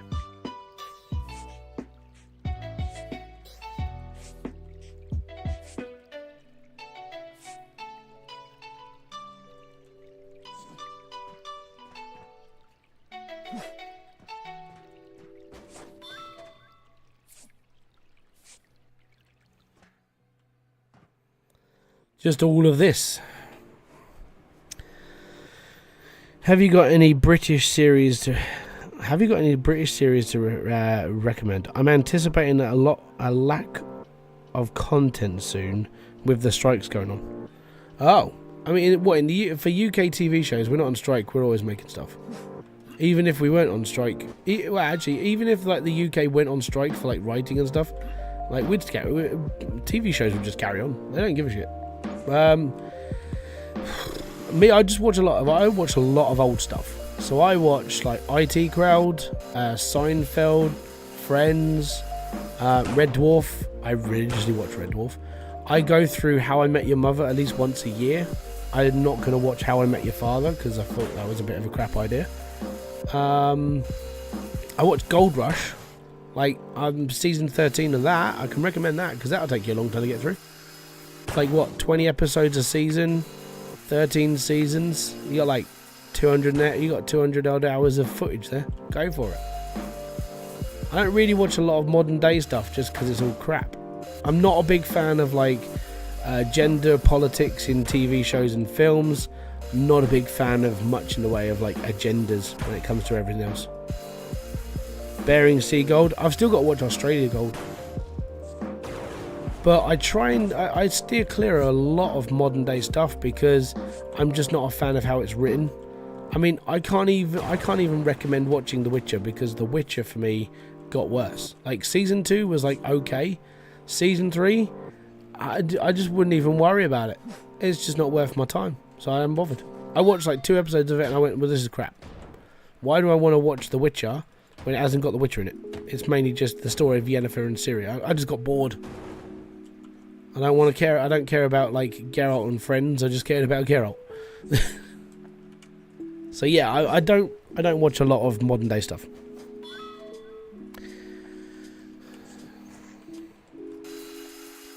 Mainly because I'm sort of sick and tired of watching anything to do with a political agenda, or a gender agenda, or a balancing agenda. Like even so I think it was like I watched this guy on Twitter when it was called Twitter, and you know, like in most TV shows now, like not TV shows, adverts. Do I watch Baywatch? I did when I was a kid. So one thing this guy said, it was, I'm sick and tired of modern day adverts. And he was like, people are going to think I'm racist with this, but this is why I'm sick and tired of adverts. We used to have things like The Cosby Show, where every cast member, apart from the token white guy, was black. I was like, that's okay, yep, I got it. So why is it nowadays we have to deal with mixed race couples? Why is it every couple on my TV is mixed race? Why can't it just be a black family or a white family or an Asian family? Why can we not just go back to the way it was before people started getting pissy about it? I was like, I completely agree with this. Because, you know, not everybody lives in a mixed race family, but apparently that's the trendy thing to do. I was like, you know what, I agree with it, because you watch the Cosby shows because of the attitude as a black person. I'm not black myself, but I love the Cosby Show, admittedly. Later on, when you find out Bill Cosby is a bit of a dodgy one, then you're like, okay, I'm not going to worry about it. But you watched it to be entertained by a family of black people with the black sense of humour. Like, I watched Fresh Prince of Bel-Air because it was funny. I didn't watch it because it was an all-black cast. I watched it because it was funny. And that sort of thing. And I sort of get it from his point of view as well. It's like, even black people have to share the limelight with a white cast, even if it's a black value show. And I'm sitting there just going, it's sort of ruined it for all of us, not just like for a white person or for a black person. It's ruined it for everyone. Even the last show I watched with like a full, like I would say one raced family was I can't remember the Asian family now. I can't remember the show, but I watched it for a bit and then I haven't watched it since. You had Desmonds too. Yeah, I watched the Desmonds.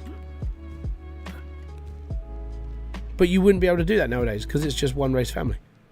You have to have mixed race. I'm like, I know, and probably people are going to be like, well, I don't like your ideas. But it's like, just start to feel sorry for the people who are putting up with it as well. The only time you're ever going to watch anything like really, you don't watch anything that's got a pure white real cast anymore, because it's deemed as racist, and you're not appealing to everything else.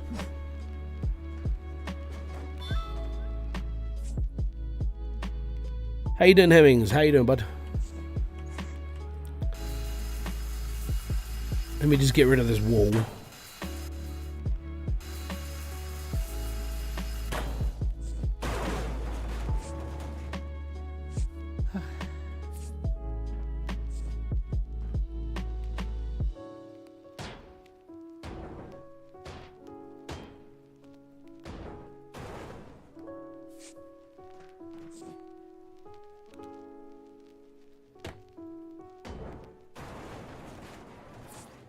Alright, nearly. I would say we're nearly done here.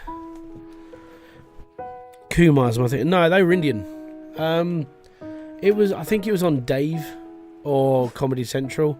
It was an Asian family. And like the little kid was like the main narrator of the story. His dad owned a restaurant. His mum was like the bossy side of it. His grandma was like in a wheelchair. I can't remember the TV show, but I used to watch that when it was on. And then I sort of just stopped watching it because I was like, I can't be bothered anymore. There is a lot of me saying I can't be bothered anymore.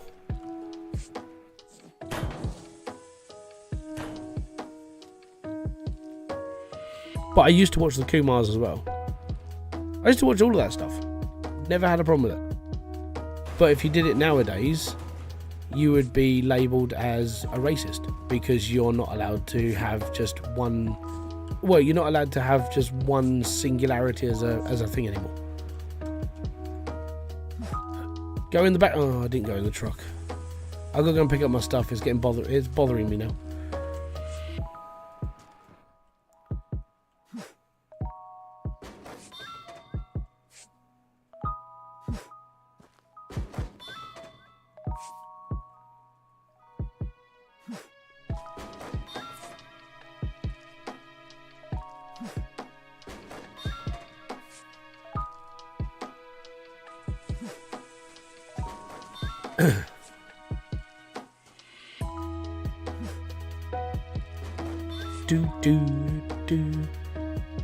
Do you remember a show called The Wonder Years? Yeah? I used to watch that. Watch what you're doing when I sing out of tune. Yeah, I remember that.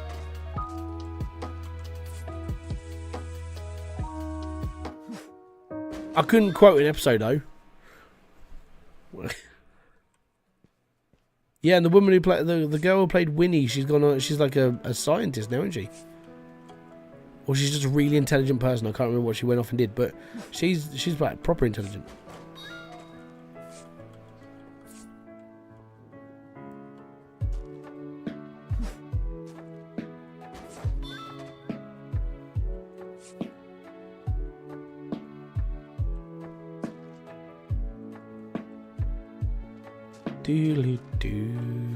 Right.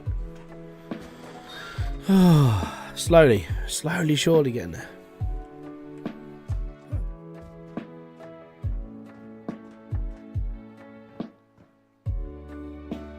Right, we need to get up again.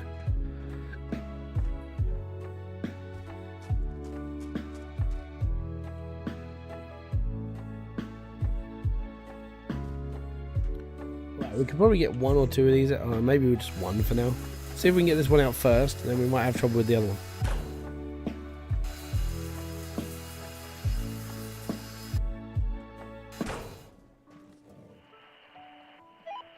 Excellent. Right. All the way that happened, I've got to go and use the little hybrids room. I'll be back in a minute.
Hey, I'm back. Alright, cool. Cool. I'm gonna save the game quickly just in case it like craps out of me. Right, come on, Craney. It's gonna take some time. I can't get this one out because it's still got a roof above it, so we're gonna have to break this one out a bit. Get up. Oh.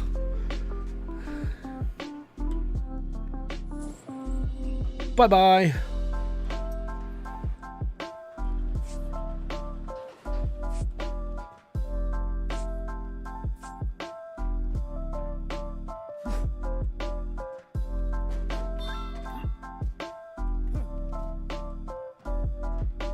Right, this section, yeah.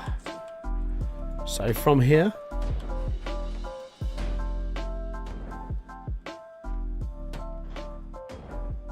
hey, we got oil.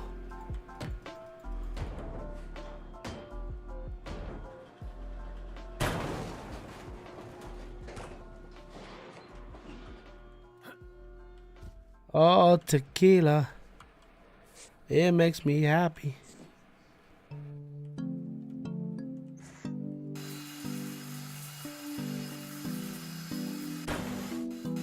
Is the music too loud? I turned it up before I went away. How do I feel about the Just Stop Oil protests? Ooh, okay, so I feel that if you want my honest opinion, I like the fact they're protesting, so they are actually making their voice heard. I feel like they're doing it in the wrong way, right? I feel that if you are trying to stop people using oil, then protest away from the people who are just trying to live their lives. All right. So for me, it's more the reason I use a car because I need to go out to the shops. I don't have a spare £30,000 to go off and buy a brand spanking new car. I also don't have enough money to go off and buy, well, I don't have enough money to go into a finance agreement for a brand new car. Guaranteed, if I turned up to a forecourt and said, I'd like a Tesla 3, please, they're going to laugh at me because my credit rating is probably not the greatest, right? I am a full-time carer. We don't get a lot of money here. That's just how it is.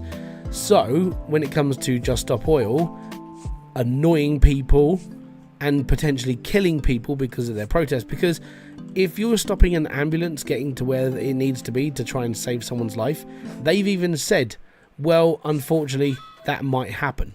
It's like that's a bit of an arsehole take, isn't it? You're actually denying people medical treatment by being the way you are. Like I said, if if they did, like, you know, massive public events where you go to, like, you know, you stand outside Westminster, hand out leaflets and have a chat with people, make a social media platform and do all that stuff and be happy. But the people who run Just Stop Oil are funded by, like, charitable donations, which is questionable. And one of the people who funds Just Stop Oil, who made a sizable donation, is the Baroness of an ex-oil baron. Like, he died, he left his daughter the company, and his daughter donates to them. I was like, it's a bit pointless.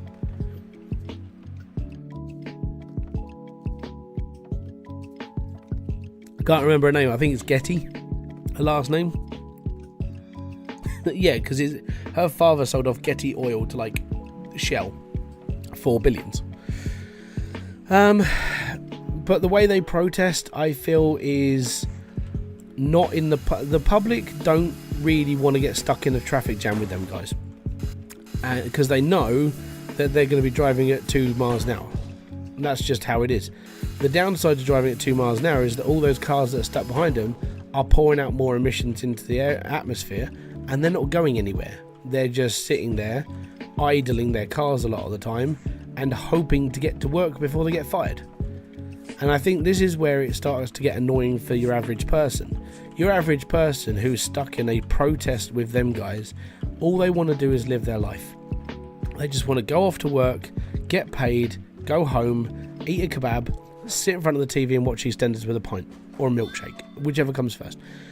They don't want to get stuck in the middle of London in a traffic jam, stuck behind people who are generally walking so slow that you could trip them up and they wouldn't even fall down because they're not moving. I find it annoying. I also find it dangerous. And like when they were protesting last year, when they were up on the gantries in the M25 and they were generally stopping all traffic for like miles and miles and miles of tailbacks, it was like, do you really need to do this? Or could you do this maybe a different way, you know, that isn't going to piss people off? And I find that more annoying, is that they think they're doing something positive, but at the same time they're doing a lot of negative projection because of their cause apparently is more than anyone else who needs it. But we all need to live, we all need to make money, and if you can't make money, then you're going to get fired from your job, you're going to be on benefits, and then you're going to start causing problems because people have a go at people on benefits. Trust me, I've had first-hand experience on that, because that's just life. So, for me, I think they could be doing it better. They could be doing something a bit more positive, and also they could be doing it to actually get a bit more public backing, which they don't seem to care about. They seem to think that they're speaking for all of us. They may be speaking for us all, but they're doing it the wrong way. That's just my way. That's just the way I see it.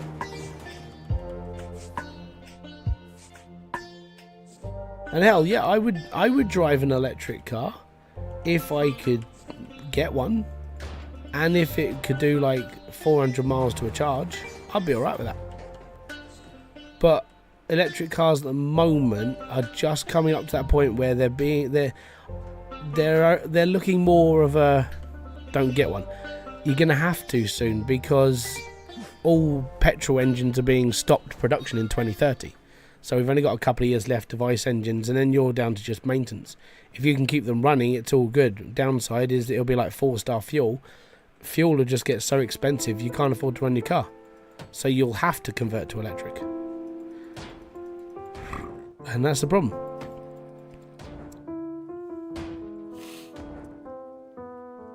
They are costing more. Yeah, I know. I know exactly what's happening. I know exactly how all the resources are done. But with most of the world pushing towards electric cars, they don't give a damn. I think this is what we're all stuck in, this sort of green agenda at the moment, where politicians think they know everything and they're okay with it all. The problem is they don't actually look into where all this stuff is coming from. They just think, hey, we're doing all right because we're stuck in down our emissions load. But you're not. You're just shifting your emissions tab to someone else. Like, that's why China's got such a high emissions rate.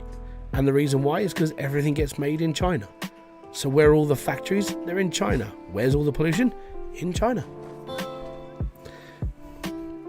Yeah, I know. Lithium and cobalt are an absolute nightmare to mine. But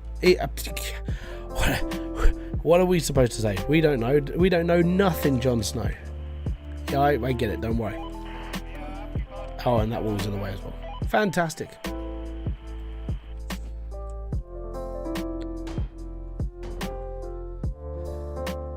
I've got an image on my computer. Let me see if I can find it.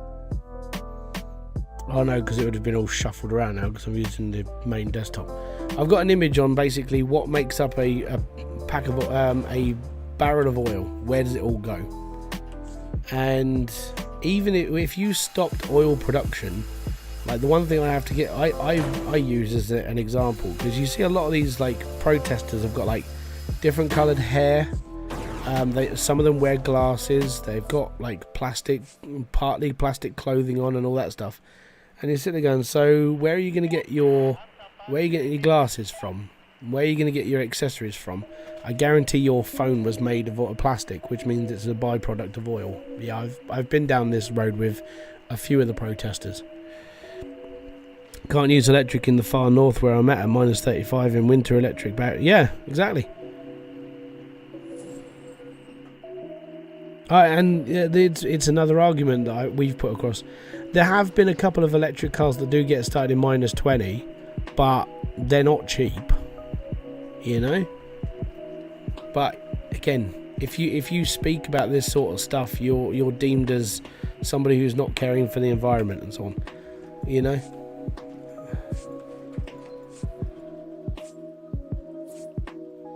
It's all fun and games. And like I keep saying to people, it's all politics. And the problem with politics is it's all corrupt. It's all bollocks. They do it for the highest bidder and they don't give a damn. And at the moment, the green agenda is the highest bidder. And unfortunately, that all started with a young 13-year-old autistic girl. And since Greta Thunberg got up on top of that stage and did her speech, the world started going, quick, we need to change our ways. And now she's sort of like the WEF's puppet, and it's not a good way to go. But you know, just joys of life. The thing is, I've grown up like driving petrol cars and diesel cars, and if you want my honest opinion, diesel was better. It may have been a dirtier fuel, but it was a damn sight more economic. But you're not allowed to mention that because it's not a good fuel. She got arrested the other week for protesting. Was that the one where she sprayed a building orange? Because the other one that she got protested for, it was a photo op. If she got arrested outside the office that her and Just Stop painted orange, yeah, I could understand why she got arrested, because she painted a building orange. That's vandalism.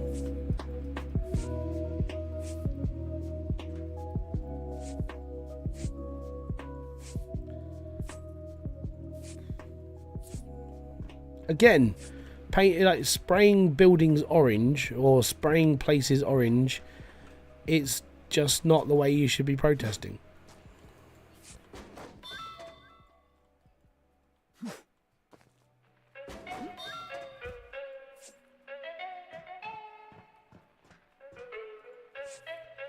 YouTube just gave me a notice to remind me that I have a wrench.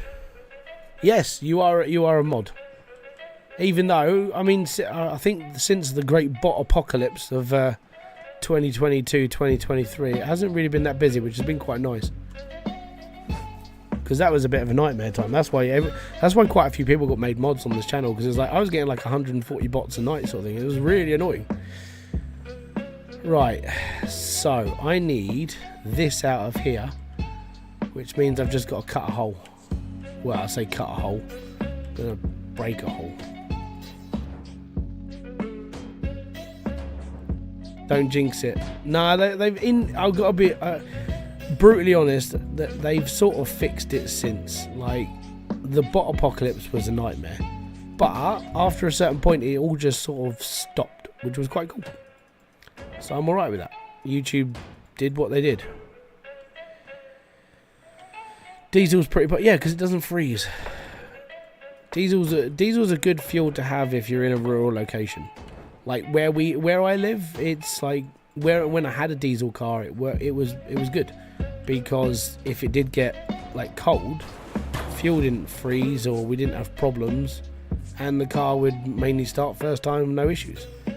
With a petrol engine, it's just a bit funnier sometimes. But I'm not knocking it.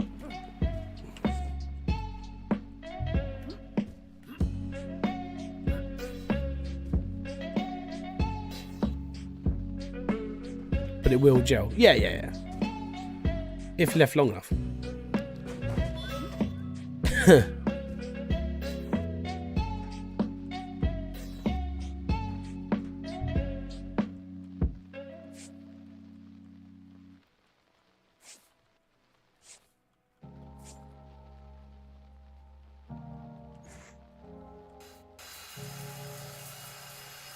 Protesting about saving the world. Yeah.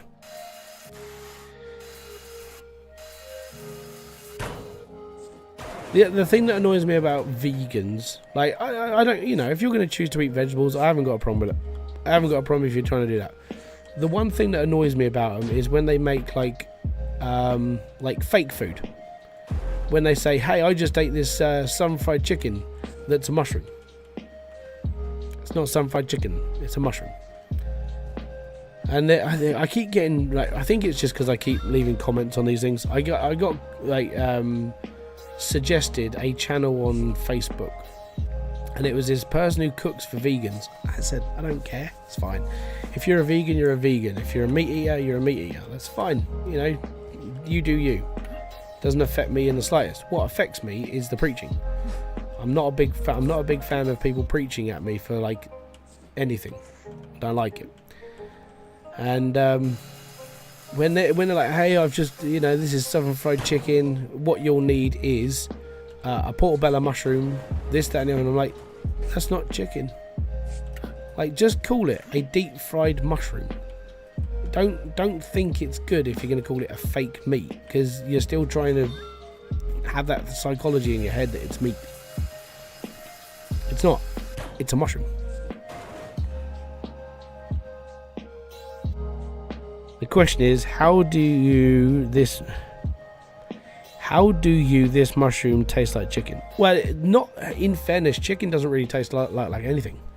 The only reason why chicken tastes a lot like everything else is because, well, it's got spices and herbs on it, and that's why everything tastes like, yeah.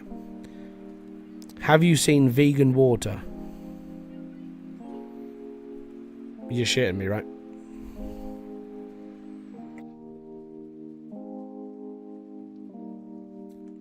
Please don't tell me that's a thing.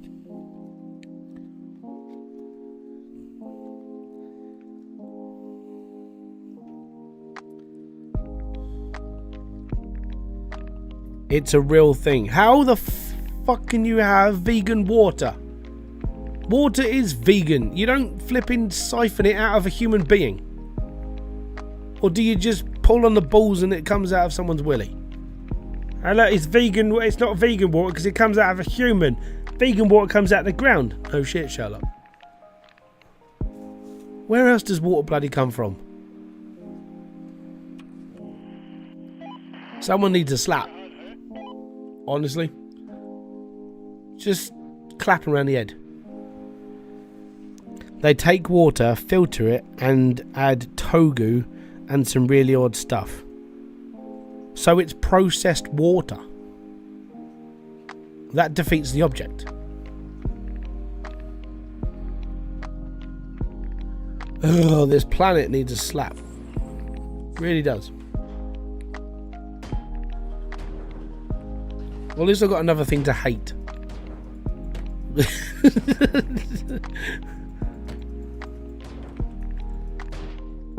Oh, I want to get off. Just stop the planet.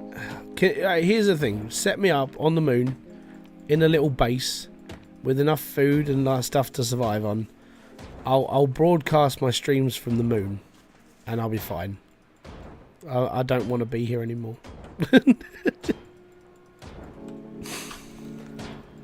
Oh, that's stupid.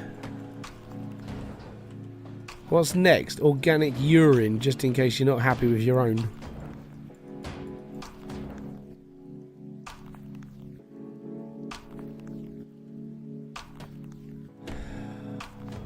I don't think the planet, but the people running it.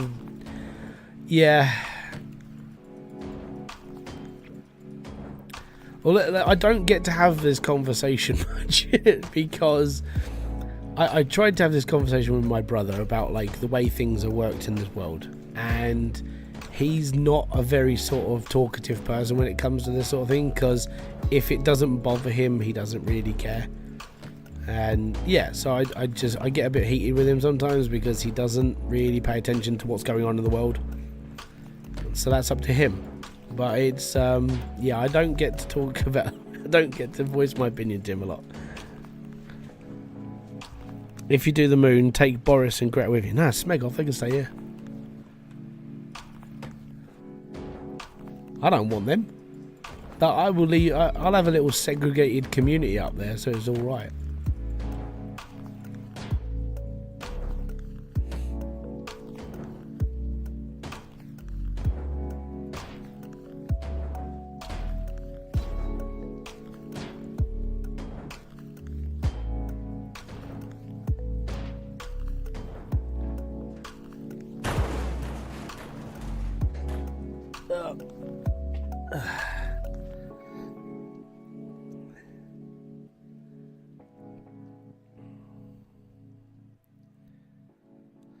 Yeah, I mean, yeah, the preaching vegans I'm not a big fan of.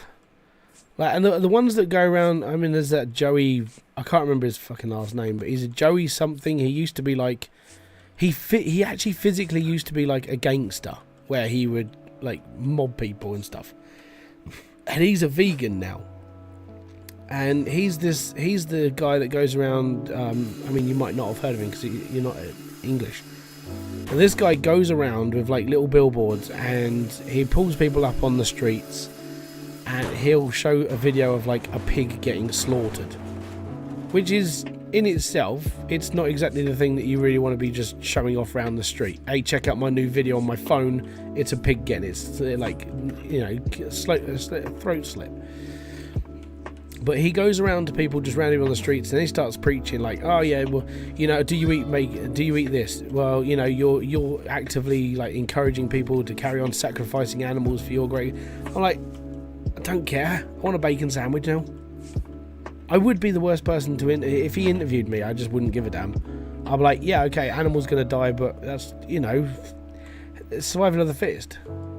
And I've played the alternative motive where a pig was harvesting humans and cutting them up for bits. But that's a video game. I've played it, I think. If not, I don't really disagree with it. But unfortunately we're at the top of the food chain. We need to eat, and if half of you people want to go off and become a vegan. It's fine, but don't preach it.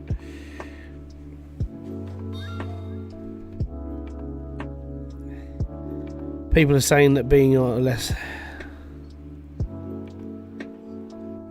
People are saying that the being on the ISS is better than Earth. Well, yeah, because there's nothing up there. You're not putting up with all of what we are down here. I think at this precise moment in time, being on the ISS would be a really nice holiday.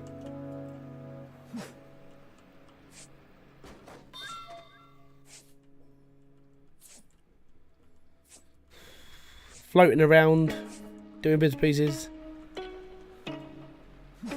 I had to call out some of those space deniers the other day as well. I watch a lot of like flat earthers like get roasted by actual science, which I find is quite funny.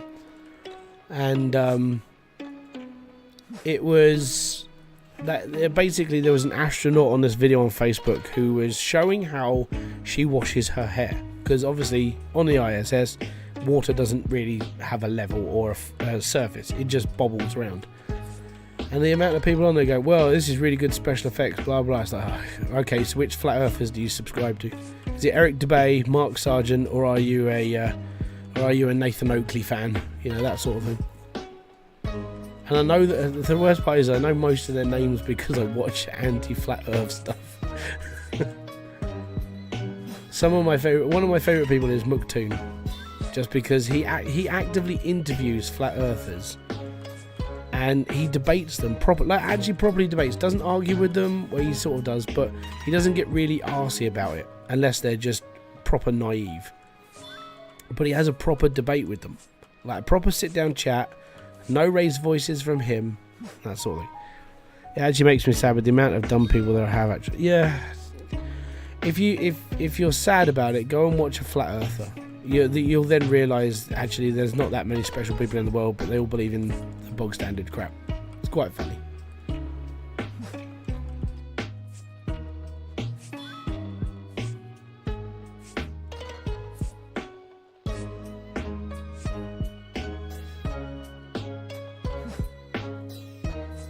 Do do do do do.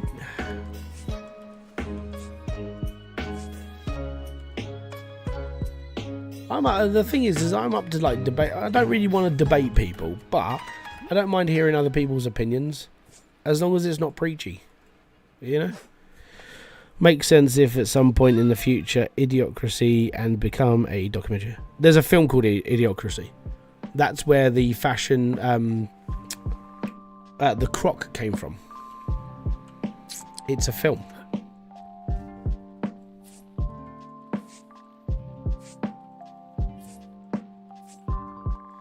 The thing is, the world won't ever go down that route, and the main reason for it is that they're all looking for a dystopian style future. Just look at all the like politicians and stuff aiming for centralized cryptocurrencies, so you don't have to worry about paper money anymore.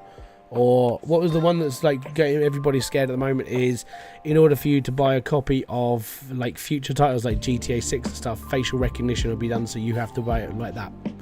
And that's a little bit cringy. It isn't a documentary yet. Simpsons is. But I mean, the way that everything's going at the moment and everything being more digital and stuff, it's getting more and more increasingly harder to think that there's a positive section coming out of this soon, and I don't see one. You know, and I've got to put up this for the next like at least 40 more years, at least. And I think by the end of it, I'm just going to be so cocooned in my own little mess, I don't care.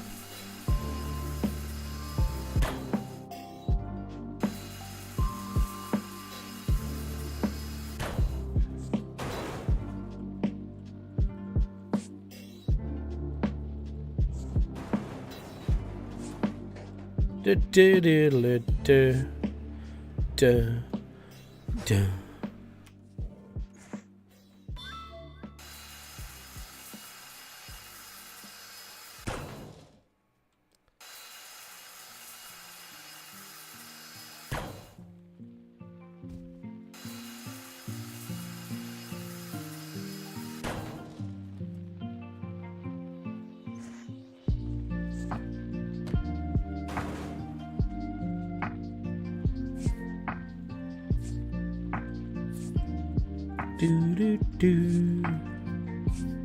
Also, don't forget, Amazon Prime Day is in all October. I didn't know this because I'm one of those people who makes videos for Amazon. And I got my email going, hey, we can give you a code that you can get stuff for cheaper so you can review it. It's like, do I really have to? The problem with that is I have to buy stuff.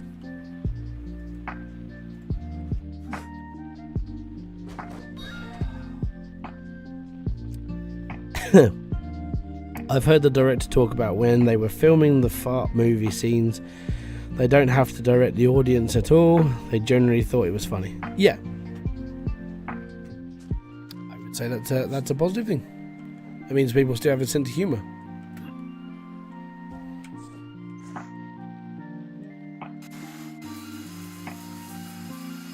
Fart jokes are always funny.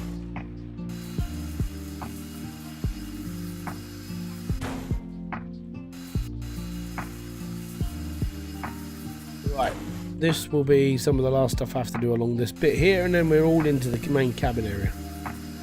And then we can pull the engine. Well, we got to get around to pulling the engine at some point.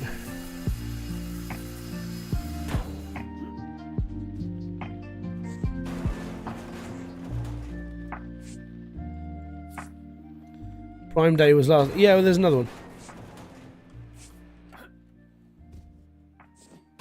It's a sale thing. Basically, what they'll do is they'll do another one now because it's like, oh, it'll be in October, so it's just before Christmas. Yeah, and then be like, hey, cool, you can buy more stuff for Christmas from Amazon.com. That's what they're aiming for.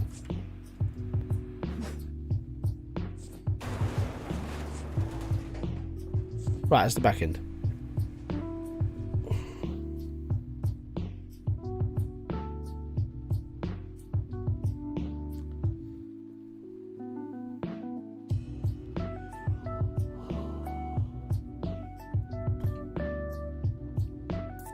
Should hand in my contracts right now. You know, I need a change of scenery quickly. Just gonna go and hand stuff in quick.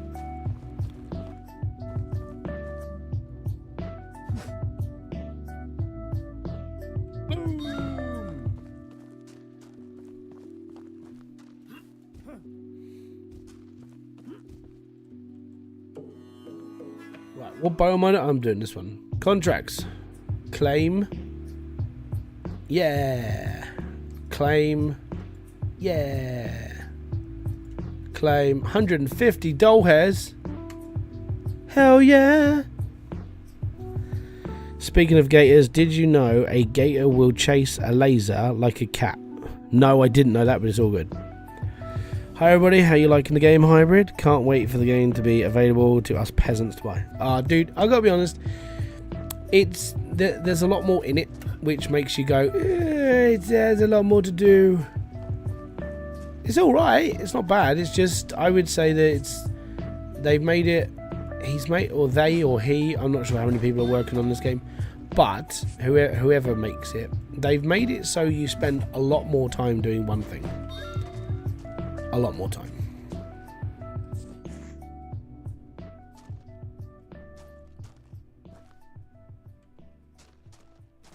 I mean, to put this into perspective, it's taken me 2 hours. Is that a bit of a thing I've got to pick up? No. So it's taken me 2 hours to strip the top of this boat off. Yeah. 2 hours. 2 precious hours. Right. This is the last thing I need to get out of here.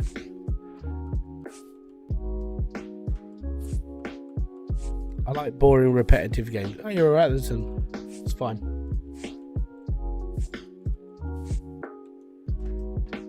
Bum.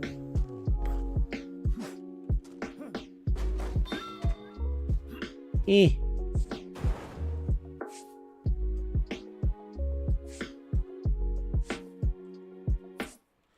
This is the last floor I've got to do, which is basically the engine room.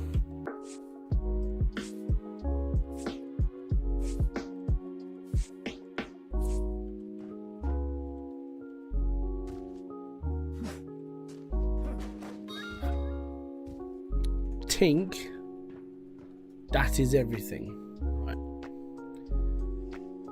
Okay, so the last thing I've got to do then is I've got to get rid of this walkway and that roof, and then we can get this out of here. Right, so start from here.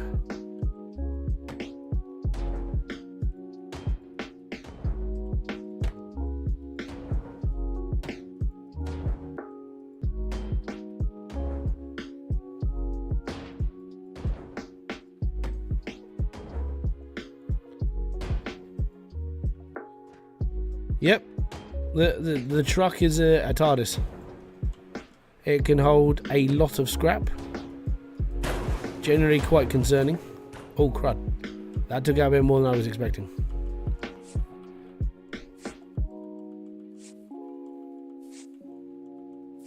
The truck is no joke. Oh, you don't want to mess with this truck on a dark and stormy night. I think we've got. Hold on, we're holding, because it's underneath me. Right, the stats so far at the truck is holding 10,000 629 kilograms of scrap. Not bad. I want this truck. If I could ever get a truck that's going to hold that much weight, I'm set for life. It's never going to break down if it can hold that much.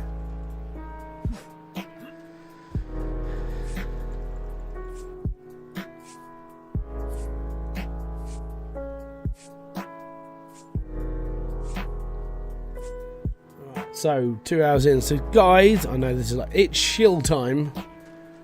If you are enjoying this stream and you're enjoying the videos and you're enjoying everything I do on this channel, hit the like, subscribe, notification button below for all other updates. And don't forget, if you do want to pick up some really cool Hybridsteel merch, there are links in the description box below, followed by a Patreon link so you can become a patron for just, I think it's £3 a month. It's all good. That means you're supporting this channel off of YouTube, so you're not paying YouTube any money. And also, you can become a member of this channel if you don't really care about supporting anything to do with YouTube as well. It's all good. So there you go. Shill's done. I'm done. I've got no sponsorships. It's all right. That's pretty much it.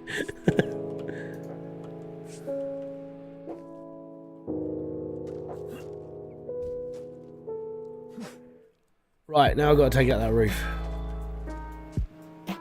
Do I still have a set of stairs? Oh yeah, there is still a set of stairs I can get up on. Get on up! Oh, yep. Oh, break me legs. Oh, that was close. Right, okay, we've got to take out all of this roof. Hit me! Firecracker!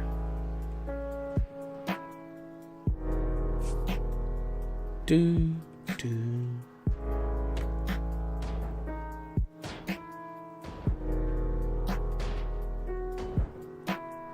Safety.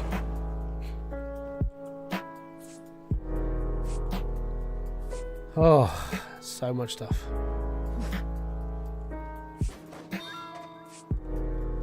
That means you threw all the weight already. Yeah. Oh yeah, that truck will still drive. It will still stop. It will behave as if there's nothing wrong with it. It's amazing.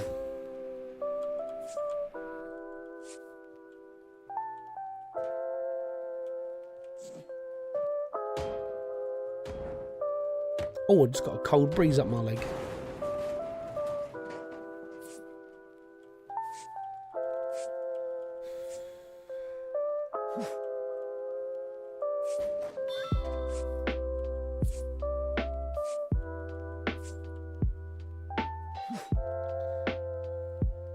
Right. Start cutting.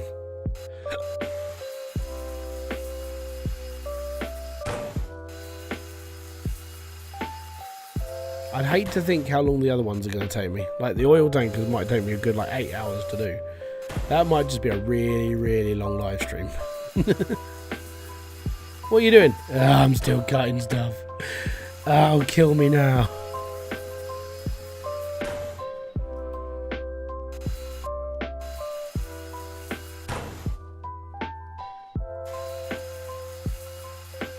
I'm going to go some serious upgrades after this though.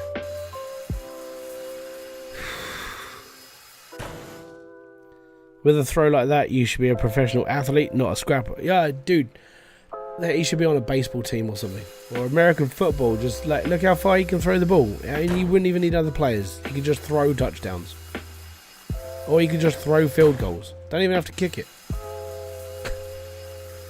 This guy throws 80-kilogram boxes from one. Actually, I want to see how far we can do this. Here's the thing, right? I'm gonna do a short. And see how far we can actually throw the thingy. I'll do it when I've filled up my box again. Alright.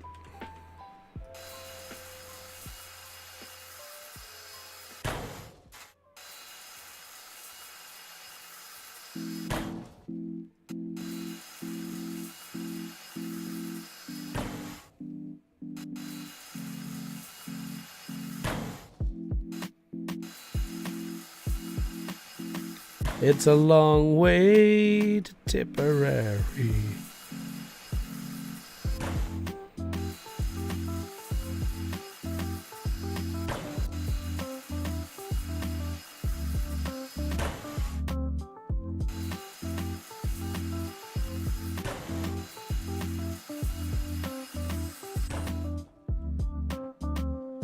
Right, these are the last rows I've got left to do.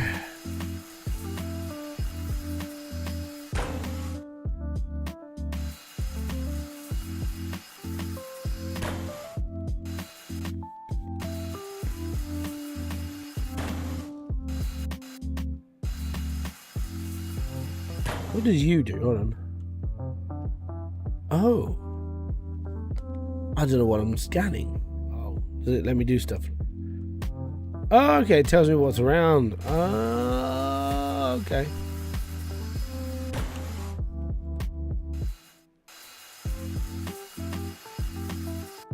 I'm Henry the English, I am. Oh, you're Henry the Eighth, I am. I'm Henry the Eighth, I am. Henry the Eighth, I am.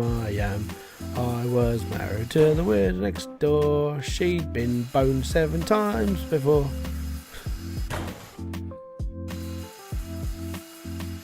Catch you later, matey. Have a good drive. Peace out, man. It's good that you're sharing what the pain of this game would be in real life. Oh, dude, the real life factor of this game sucks. Right? As I said, I feel sorry for the people in real life who do this as their job. I wish they got paid properly, like danger money and everything, but they don't.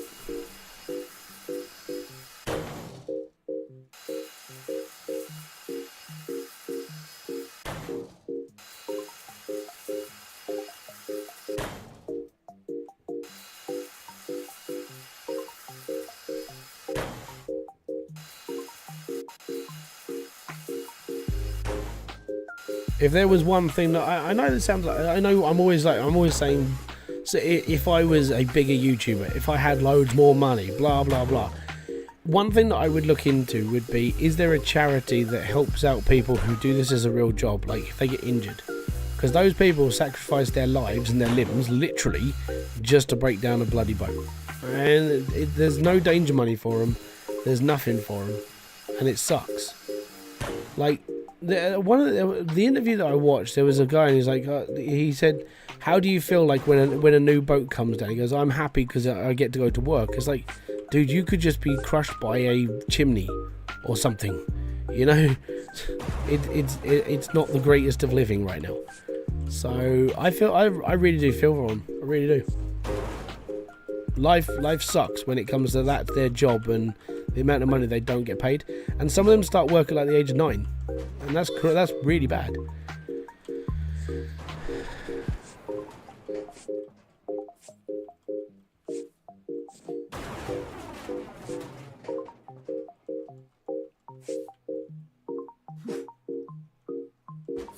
But I do feel that the responsibility comes from the people who employ them and then don't look after their workers.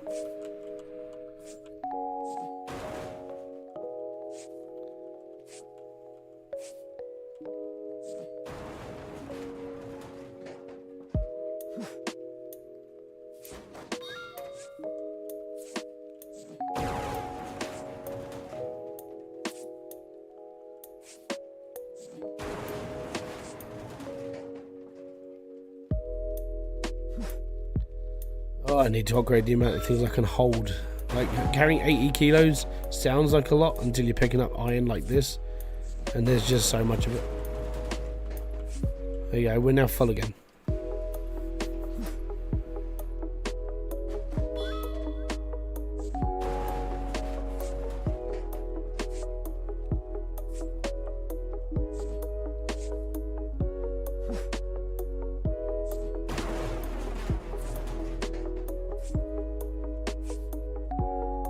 Oh, can you stop that?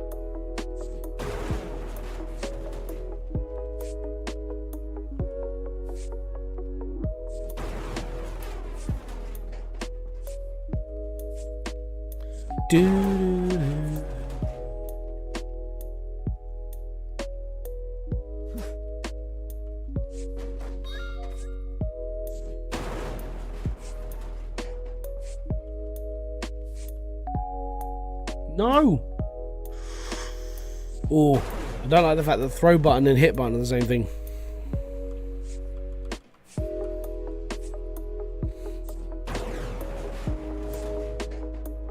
We're just hitting and picking right now.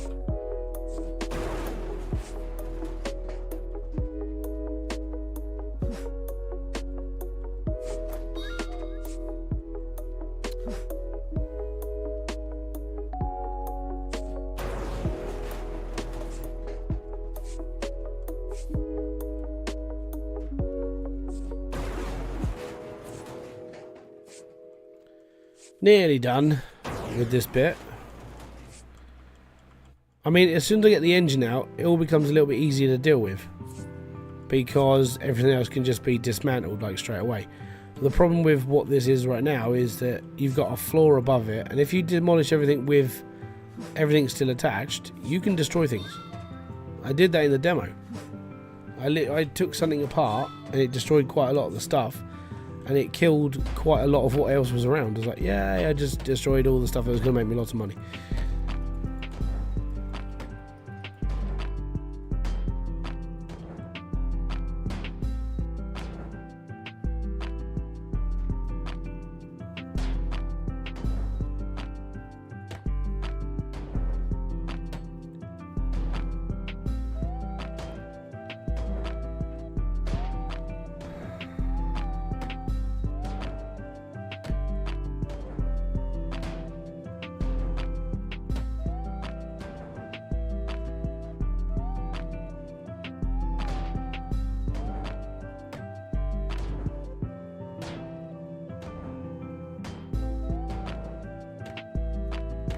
Nearly there.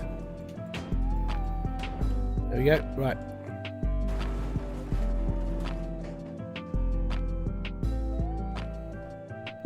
We might be able to get that out now. Unless the walkway's in the way.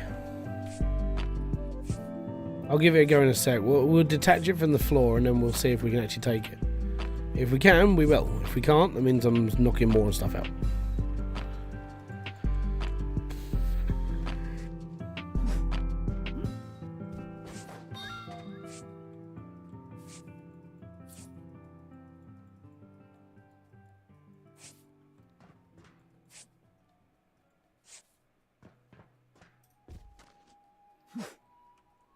Right, let's see if we can get this out.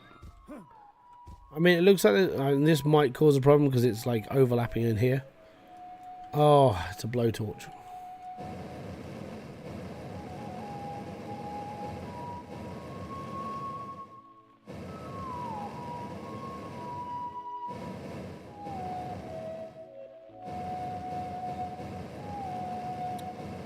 Can't draw straight lines.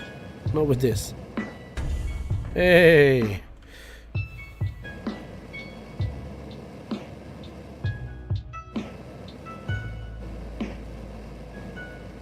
Oh, I think I found a hack. Right.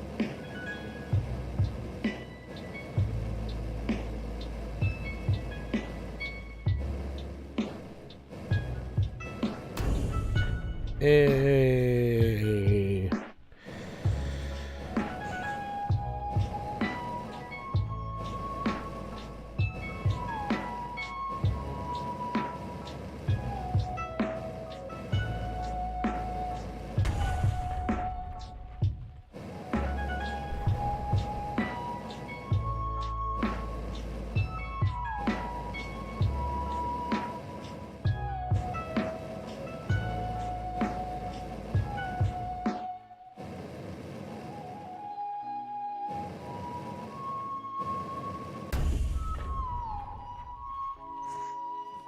Guarantee we can't take this yet.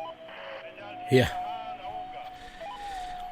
Is there Legionaries' disease on the ship, like the Bibby Stockholm? I don't think so. There's cross-eyed disease though. If you play this game long enough, you're like, I'm seeing like 400 bolts.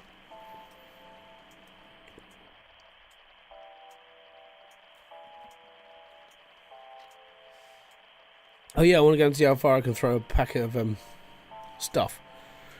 Yeah, let's go and find one. Box. Pick up. You come with me. Let's go all the way to the recycling plant and see if we can lob a box this far. Alright, field goal is over there. Oh no, look.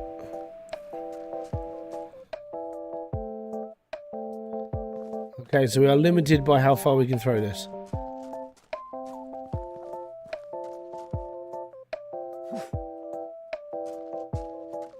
I didn't make it. So how far?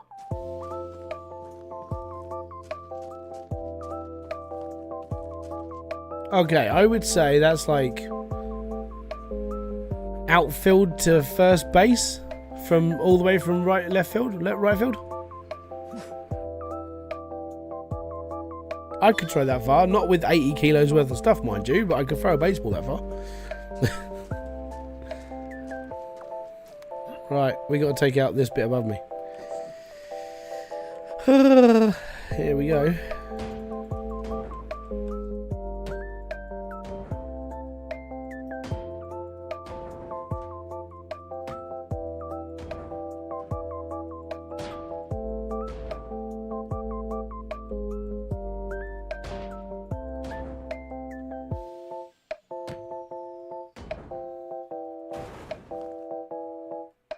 Oh, I was expecting the next bit to fall down as well.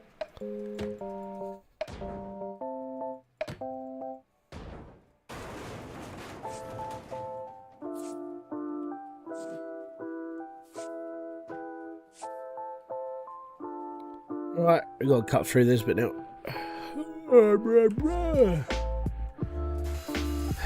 Here we go. Also, don't forget, I don't play adverts during my streams. I play them during the replays, but not during the streams. So if you think that deserves a reward, hit the like button.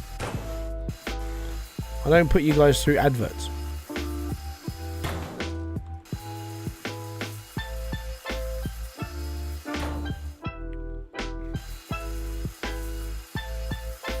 Because YouTube does keep saying, oh, you need to play an ad. You should do an advert. You should do an advert.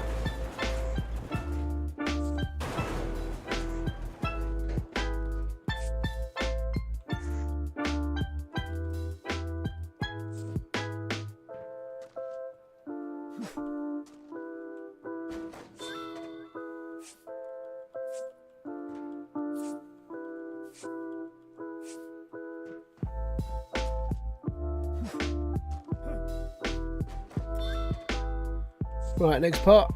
These sections, nyah.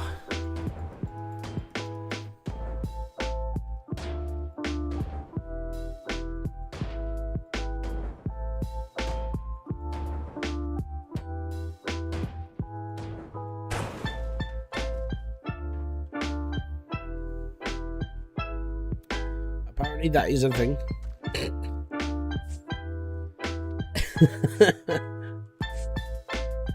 Oh, I'm looking forward to like smashing the deck up on this one now. Everything is as soon as I've got this engine out, everything is now a target. I will be just hammering everything on the floor. Come on, side, stop aching.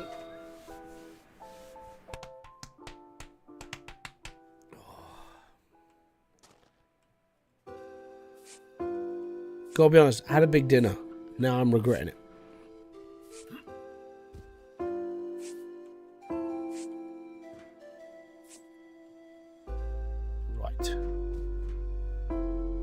Now can I get this smegging things out of here?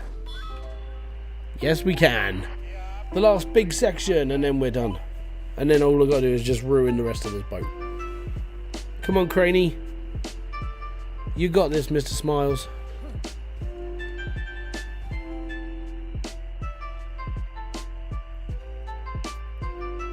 You bring me sunshine.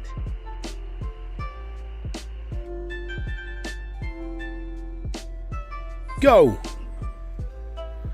Oh yeah! That thing was not hating around for that, was it? So where this goes is you follow this over there and it goes over there in the distance, never to be seen again.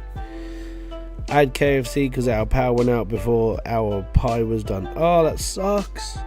I mean, good for KFC, but bad for the fact that you were going to have dinner and then you couldn't. That's balls. Nice. Right, next we're just going to take apart everything. So, yep, we're just going to hammer out all this stuff and all this stuff.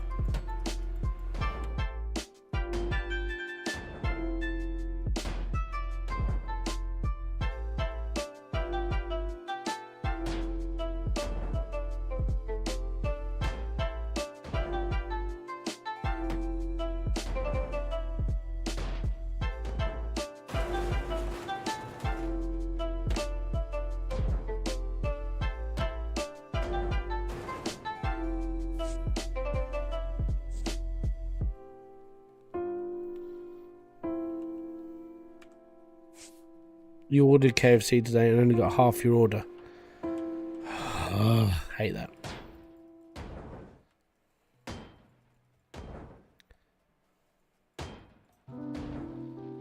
That just sucks.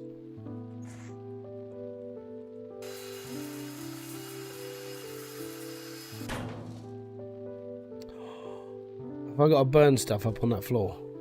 Oh, give me a sec.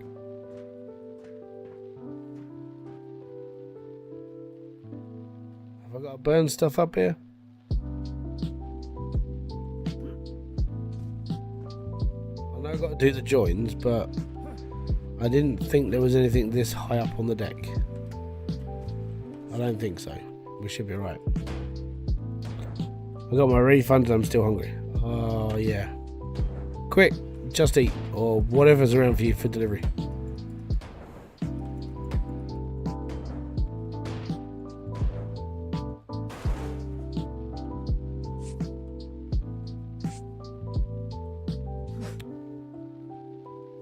Behave.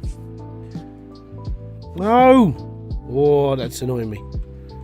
So the button is the same button as I want to push for... No!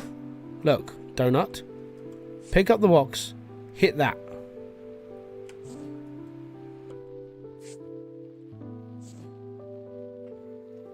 KFC in America is terrible, but good everywhere else. KFC in the UK is pretty damn good. It's because we're basically regulated for food standards, so our food is different. It's just better quality. One thing that I always hear when Americans do come over here is, "Oh, your food is better." It's like, because it has to be. You know, for what I've heard is that it's generally not a great experience if you compare British food to American food when it comes to like mainstream stuff like KFCs and everything else.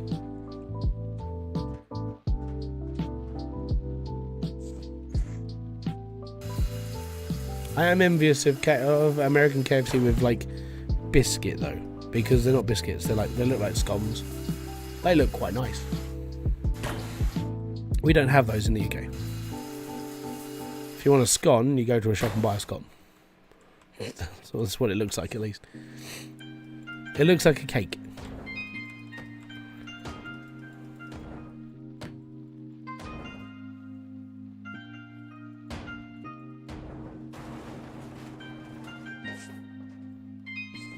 Unhealthy and fatty, about 50% oil, 50% chicken, 100% tasty down in Saza. Trust me, it's still terrible. Fair enough.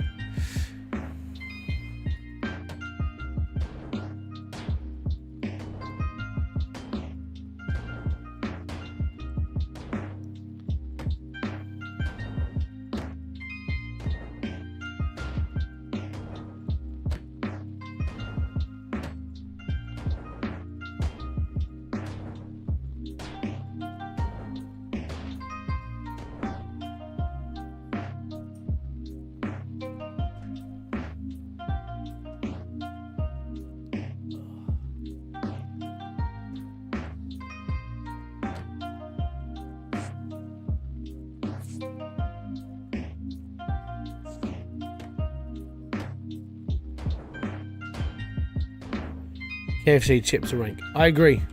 I hate them. They used to be alright when they used to use like just straight cut bog standard chips, but now they leave the skins on and they just sort of try and go for like a southern feel. That's what it feels. That's what it tastes like for me. It's more of a southern feel chip, and it's like, oh, nah, I'm alright.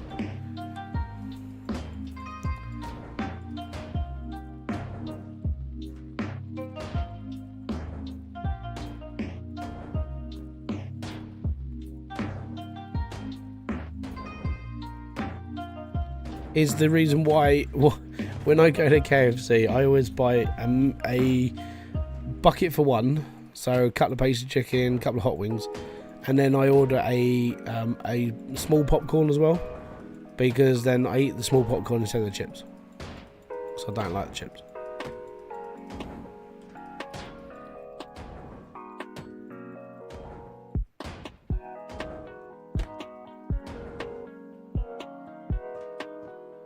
Right. Right, where's that blowtorch section?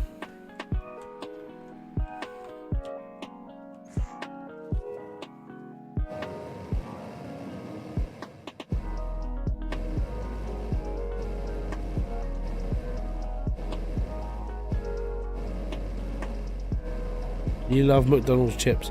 That McDonald's grow a specific potato to have specific chips. I can't remember the potato, but it's literally one style of potato that's grown to be lengthier so they can straight cut it. Me personally, I liked Burger King's chips because they're crispy on the outside, fluffy on the inside. Armadillo, but they're nice. I generally don't like. I like them. Steers cheesy. No, we don't have steers in the UK. For what I can remember, no, we don't have a steers. It's not a thing in the United Kingdom.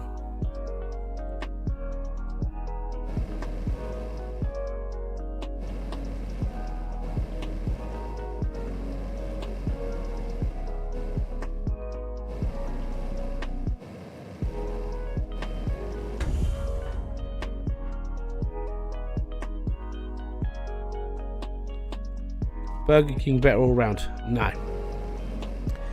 No. Right, Burger King's chips, yes. Burger King's chicken nuggets, no. Chicken fries, no. Burgers could definitely be better. Yeah, I don't think we have steers in the UK. I think it's just one of those things. We like where I live, we literally got a Wendy's like last year. Wendy's is all right. It's not great, but it's all right.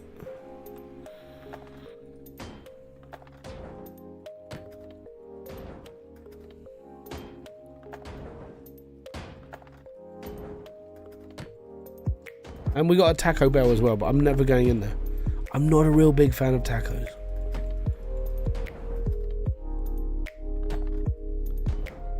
Fried orca over them fries or chips. Never had fried orca.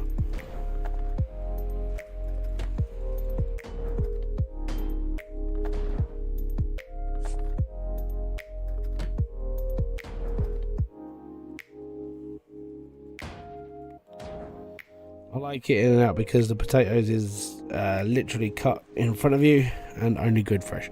Fair enough. Like, let's put it this way. I do want to do a trip over to America at one point, right?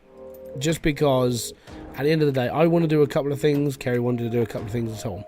There were two reasons why I wanted to go to like America. Number one, I want to go to Vid Summit. That's just one thing, but that's quite expensive. It's like $2,000, $3,000 for me just to go on my own. The other thing I want to do is I just want to go to America. I don't care where, but I want to go and watch baseball, like properly in a stadium with thousands of people, and be happy and just go and experience it. So one place we were thinking of going because Kerry's got a friend over there. We were going to go to Boston. And the reason why I want to go to Boston is because of Fenway Park. I'd love to go to Fenway Park. It's a proper history thing, you know. I love the fact that baseball park is still there. I love the fact it's still active. The fans are amazing there, that sort of thing. I just want that sort of culture thing. That little shock. So that's the reason why I want to go there. And like I said, the other reason why I want to go is like Vid Summit. I want to go and hang out with YouTubers. I want to go and talk about YouTube. I want to talk about analytics. I want to go and talk about all that stuff. I don't really get to do that where I am right now. So it's just like geek way and then go off and be like a history buff for a bit and enjoy like the baseball culture because I like baseball. And then I was offered by like several other people, like, hey, if you ever come to America, come here and we go gold mining. Okay, cool. I've got a friend up in Maine, I think he lives in Maine or he's just outside Maine, and he used to do gold stuff on his channel. Nothing more American than a monster truck show. Oh yeah, no, I want to go and see if I can find one of those as well. But I feel baseball is something I was connected to because when I was playing baseball, I genuinely enjoyed myself quite a lot. But I gave up because number one, I'm getting old. Number two, my kids, and because Kerry can't really look after them properly on her own because of like what's now wrong with her, I had to give it up as a long run thing. The problem with baseball more is it's like evening. It's mainly evening and weekend based in the UK. So because we haven't really got a massive push like America does, like in the UK, baseball is sort of limited to being a hobby. there's not really a massive, like, we do have Team GB. They do play around the world, but it's not as big as what it is in America. So most of the time that you go off and practice is like a Wednesday evening, and then when you have a game, it's on a Sunday. Doing that every weekend for like 12-13 weeks during the summer, not very good for the kids when they have to just sit around and do nothing. Or they take their toys, but they get bored after 3 hours. So yeah, I had to weigh up the pros and cons about keeping up on going. So what I did was I decided that golf would have been better. So yeah, golf for me is that I can go and play when the kids are in school. Most places around where I am, there's a couple of cheaper places I can play at, learn to get better, and I can do it in my own time. A lot of that time I'll be doing it is when they're not here, so it just means I'm not interrupting with their weekends or anything else. I'm doing it in my own time.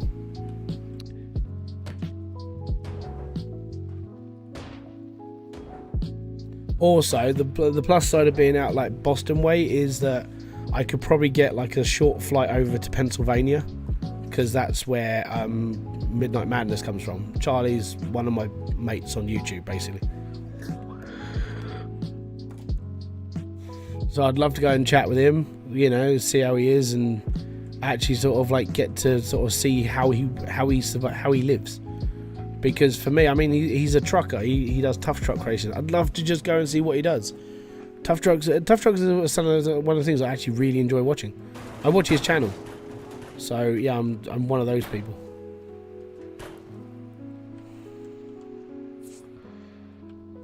Right, let's clear this and then we'll knock the floor out.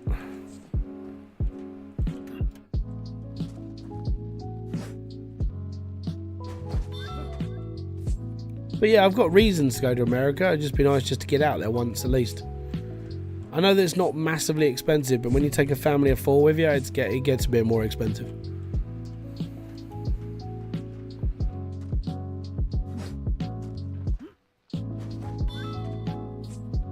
But then I've got to get a new computer at some point. I've got to start upgrading and doing all those crappy things that I have to do. I'm going to move my truck as well. This needs to move. Truck needs to move. But yeah, there's a few people I wanted to go and visit. There's a couple of things I want to do. It's just time and money more than anything. I'm hoping maybe I'll start. I am thinking maybe I should start saving up like 100 each month, and then just start saving up for a holiday, and spend like 2 weeks in America, and just start touring, do bits and pieces. I think it'd be pretty cool.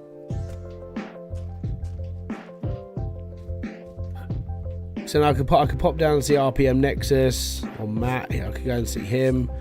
I could fly over to Texas and go to Vid Summit. I could fly up to Boston and go to Fenway.